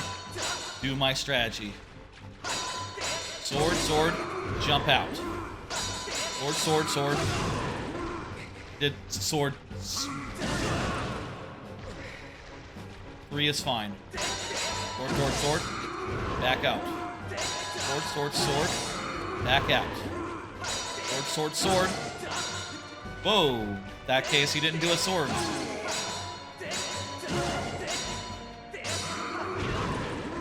I don't know what I did those times other than I attacked low.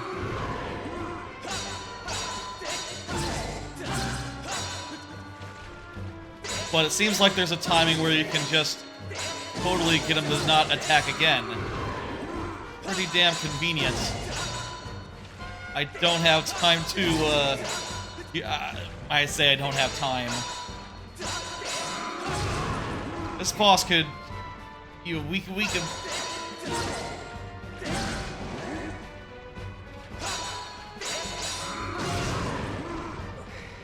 I say we don't have time. But it is certainly taking time.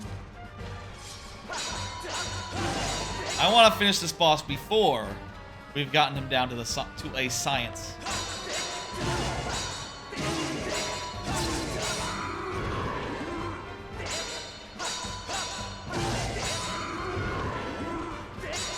I bet you, though, speedrunners know exactly how to cheese him. Hell, you know, I'm sure they get through without taking a single hit. And they know in cases like that where, yeah, you can totally just go ahead and hit him. It doesn't matter. He's gonna go into his next phase now. I did see guides that said that you can Skyward Strike him at this point. Well, let me, drink potion.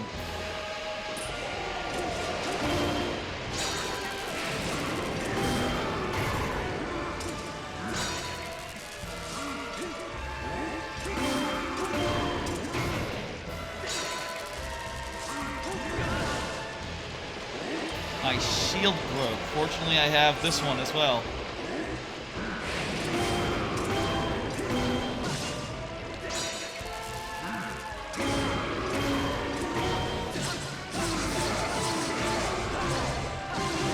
Okay. There we go. Fatal blow!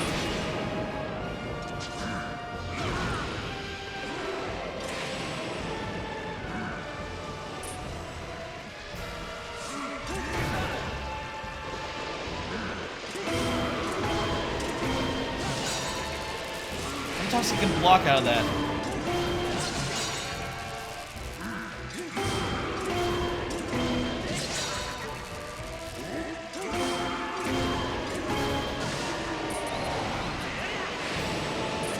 Fuck!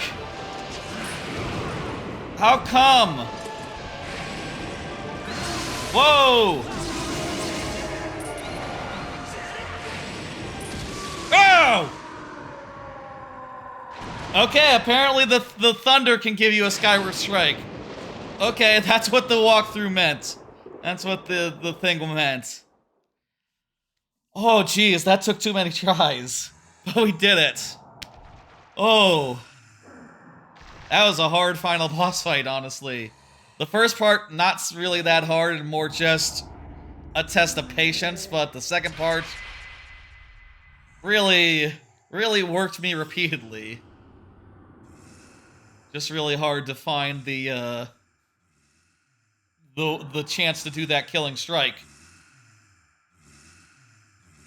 This is it, right? This is not the end. Okay, here's the foreshadowing. My hate never perishes. It'll be born anew in a cycle with no end. Fortunately, so too will brave souls rise again in the form of a man called Link and a lady called Zelda. Oh yeah, those like you, Blood of the Goddess, Spirit of the Hero, that it'll be a whole curse thing. We'll all be reincarnating for all these games. So this is sort of an explanation for why there's always a Link, there's always a Zelda, there's always a Ganon. It's like a lighthouse situation. You know, BioShock, Infinite. There's always a man, there's always a lighthouse. Same deal. A cute little narrative thing, lore thing, but, you know, there's been Ganondorfs or otherwise evil beings that have more developed personalities and deals. Obviously, Wind Waker Ganon is like the best at that. As far as probably one of the few Ganons that has had a really nuanced reason for hating Hyrule and the wind. It was a whole thing. And confirmed the eradication of the Demon King. His consciousness has been absorbed into the Master Sword? Really? Okay. I guess the Master Sword has often been a seal on the darkness, so that's fine.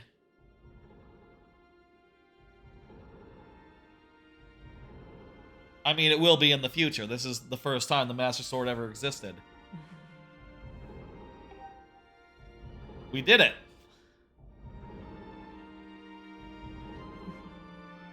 Another playthrough in the books.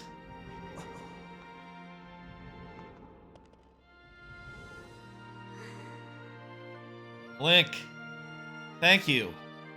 I think it's over. Finally, it's all over. That's right, it's finally all over. That last stretch was pretty good, I thought. This stretch that we did today. Good dungeon. The trial was hard, but, you know, not impossible or anything. And those final boss fights were appropriately climatic. Little hard and a little annoying how it made us work to get our health back each time, but it's fine, whatever. I can live with that.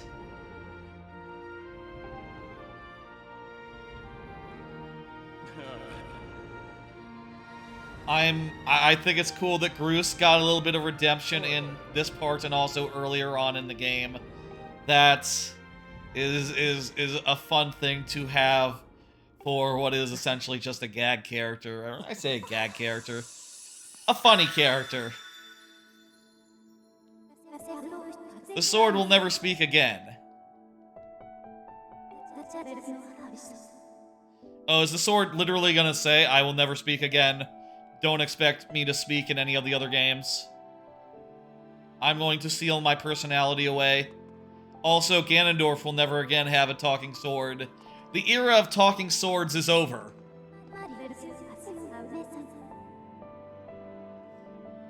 Are there any other talking swords in the Zelda series? Talking swords? I don't think so. There are swords that are self-animated. There are ghosts that have swords that sort of look like they're just swords at first until you realize that, oh, there's a hidden ghost holding the sword.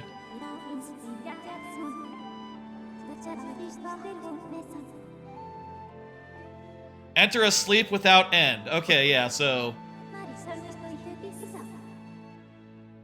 yeah, swords with personality, that's done.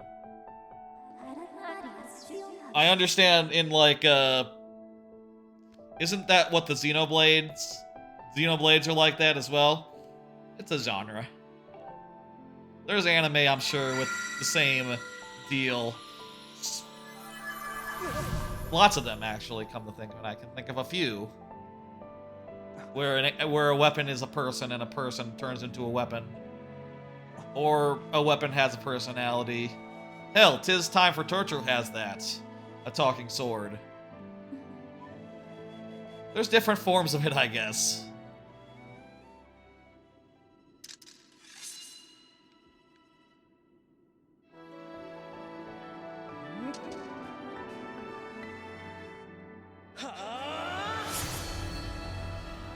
All right.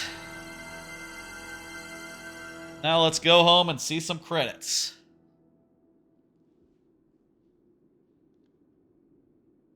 And I'll give final thoughts on the game during credits, I guess. All right, let's go.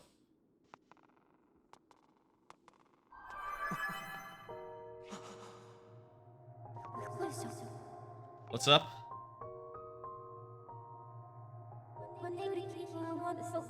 So, who made all these robots that went into these AIs that went into swords? What was the deal with that? Maybe we'll never know. Maybe it's not important to know. Just at some point they had high technology that took this form. Later on they'll have different high technology that'll take different form, like the Sheikah stuff. It's all some sort of technological magic thing that has been lost to time at some point.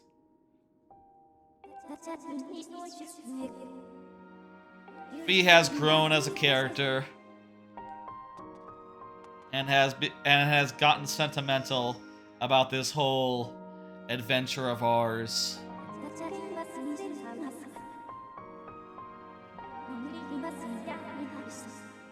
As I prepare to be, asleep forever, except for when in a very short scene in Tears of the Kingdom, I make the noise that I make. Doodle-doo, that whole noise. She will do that one more time, but she won't actually appear. She'll just make the Master Sword noise. The Fee noise. I think Fee was happy.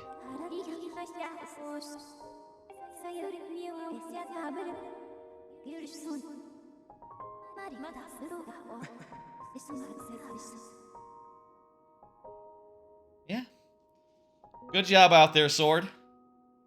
May we meet again in another life. Absolutely. You're gonna go on lots of adventures, get destroyed once, and, it'll be fine. Most of the time, you won't get destroyed.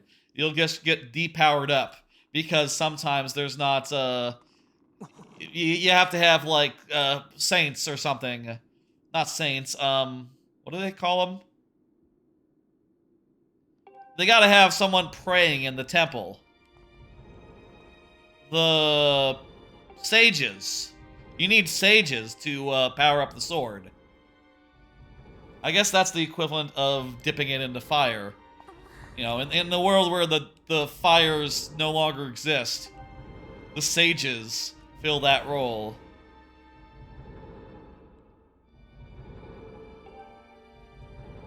We're gonna destroy the shit.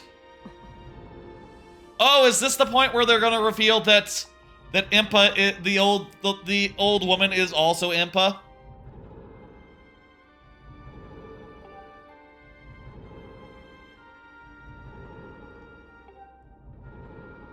Oh wait, we're gonna leave the blade here? Why didn't we go to the future and then leave the blade? We could have left the blade in the future. That's fine, we can check on the blade once we're on the other side. Make sure it's still there. We could save the sword like 1,000 years of waiting, which, to be fair, it is from the future. The sword is from the future. So why is it going to sleep back in the past? Again, a Bending Rodriguez situation. From Bender's Big Score. Same thing. Happened with Zelda, now it's happening with our sword. I can't help it if the same comparison works for two different plot points in the same game. I gotta say it. Ah, Impa, the old mysterious woman, is gonna have that in the future. I guess they didn't reveal it. That old woman is Impa.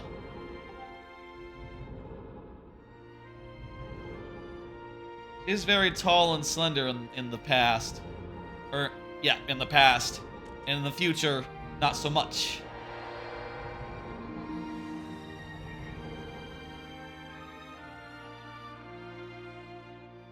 Big long ending, huh?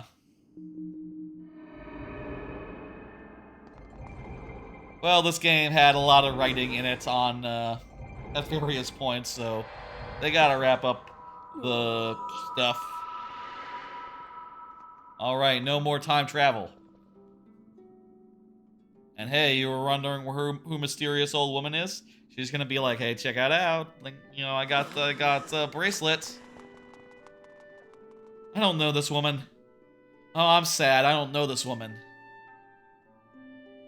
But wait, what's behind her hair? It's the gauntlet. It's her. It's Impa.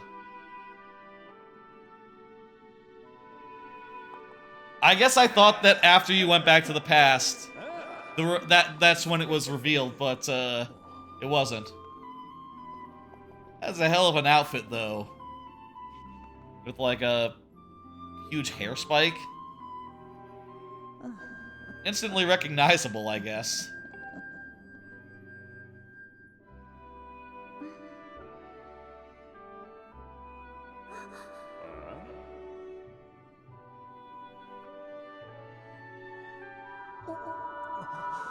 Wait, what?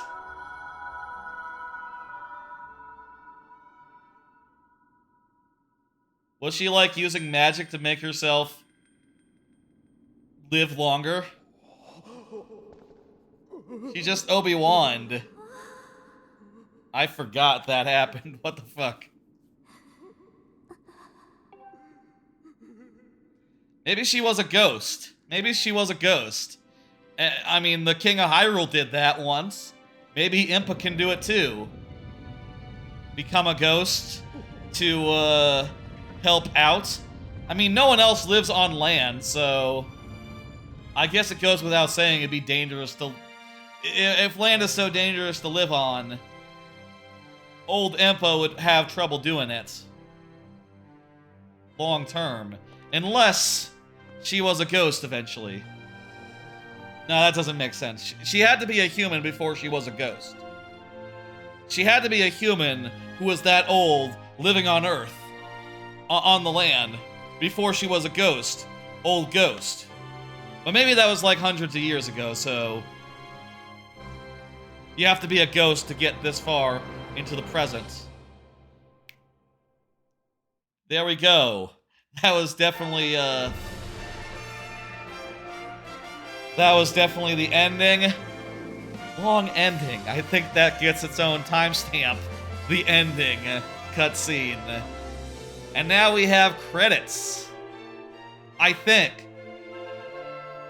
Any second now, there will be credits. We know the name of the game. The Legend of Zelda Skyward Sword HD. Give us some credits, man.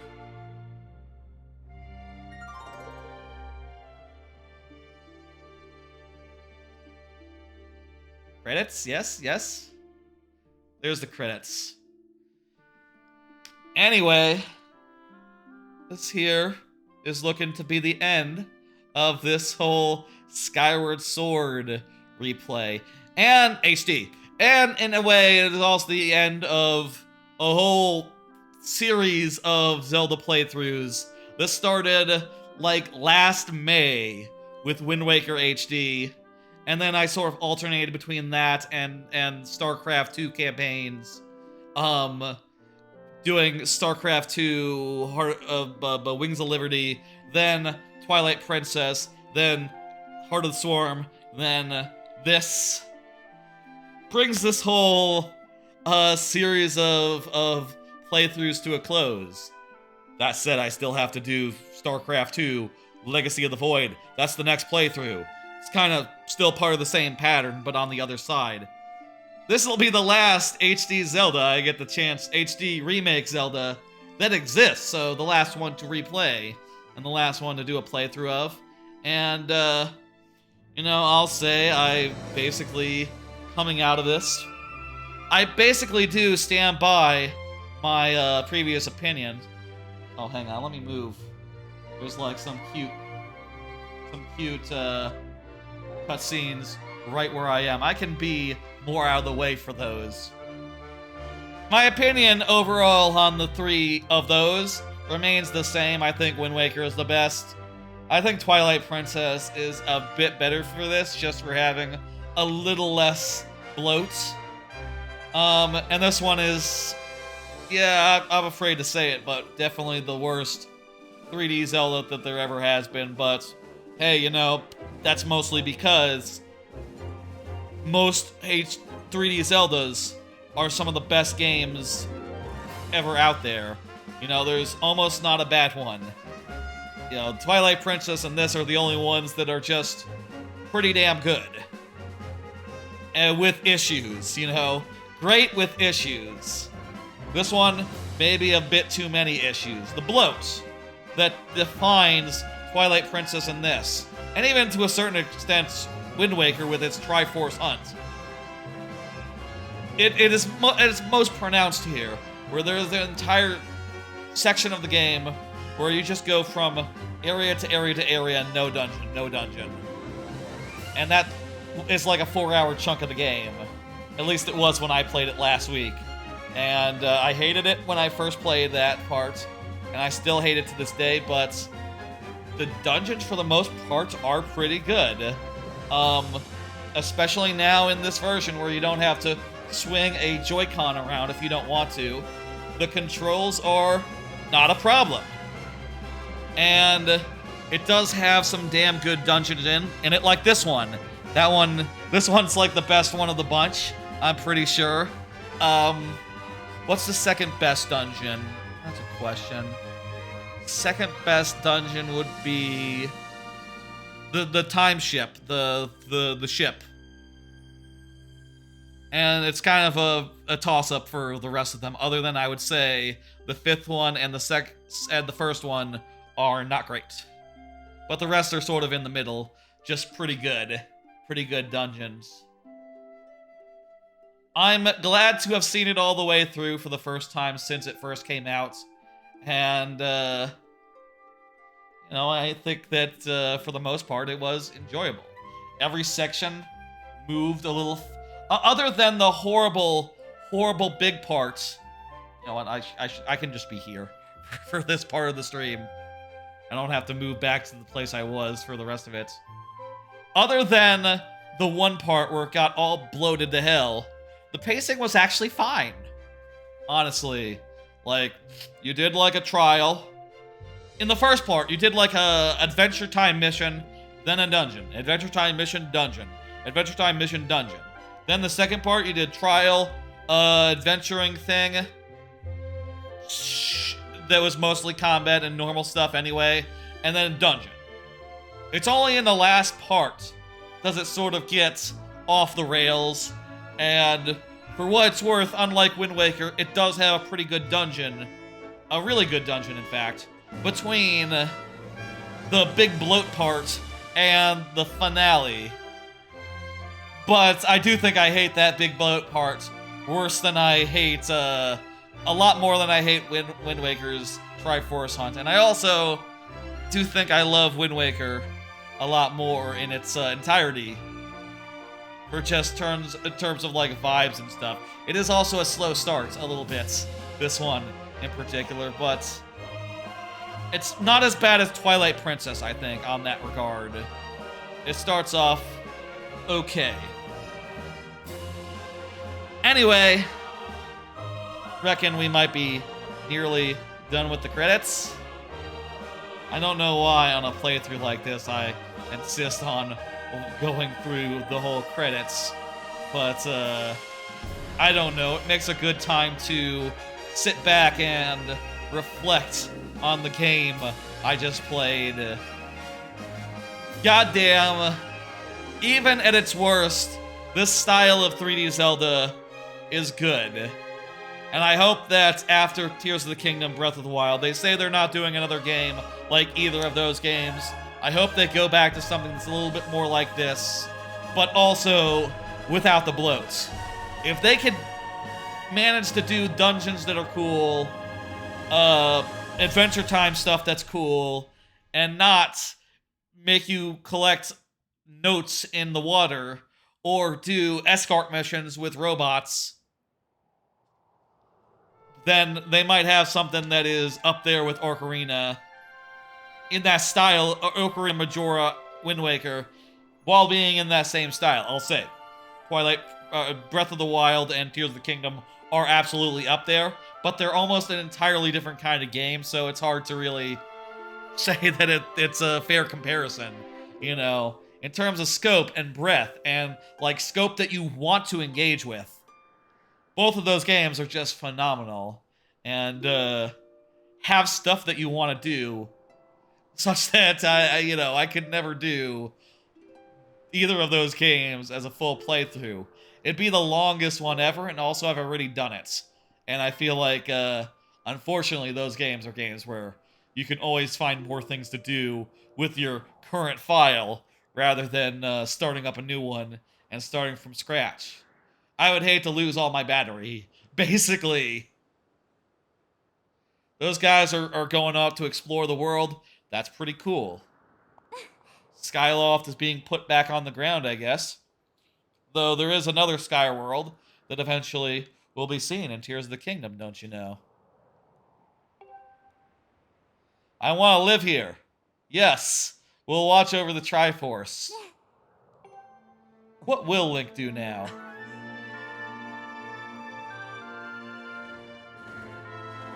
He'll hang out. It'll be fun. He'll die and become a skeleton, and then he'll teach future Links how to fight. Nah, I think that's Ocarina Link actually in Twilight Princess, not this Link. But he could do that.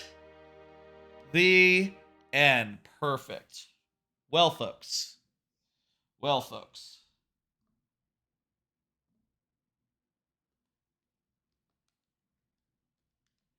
Is it just gonna stick on the screen? Okay, no, it's gonna cloud over, and then it's gonna send us back to the main menu. Doesn't matter either way. I'll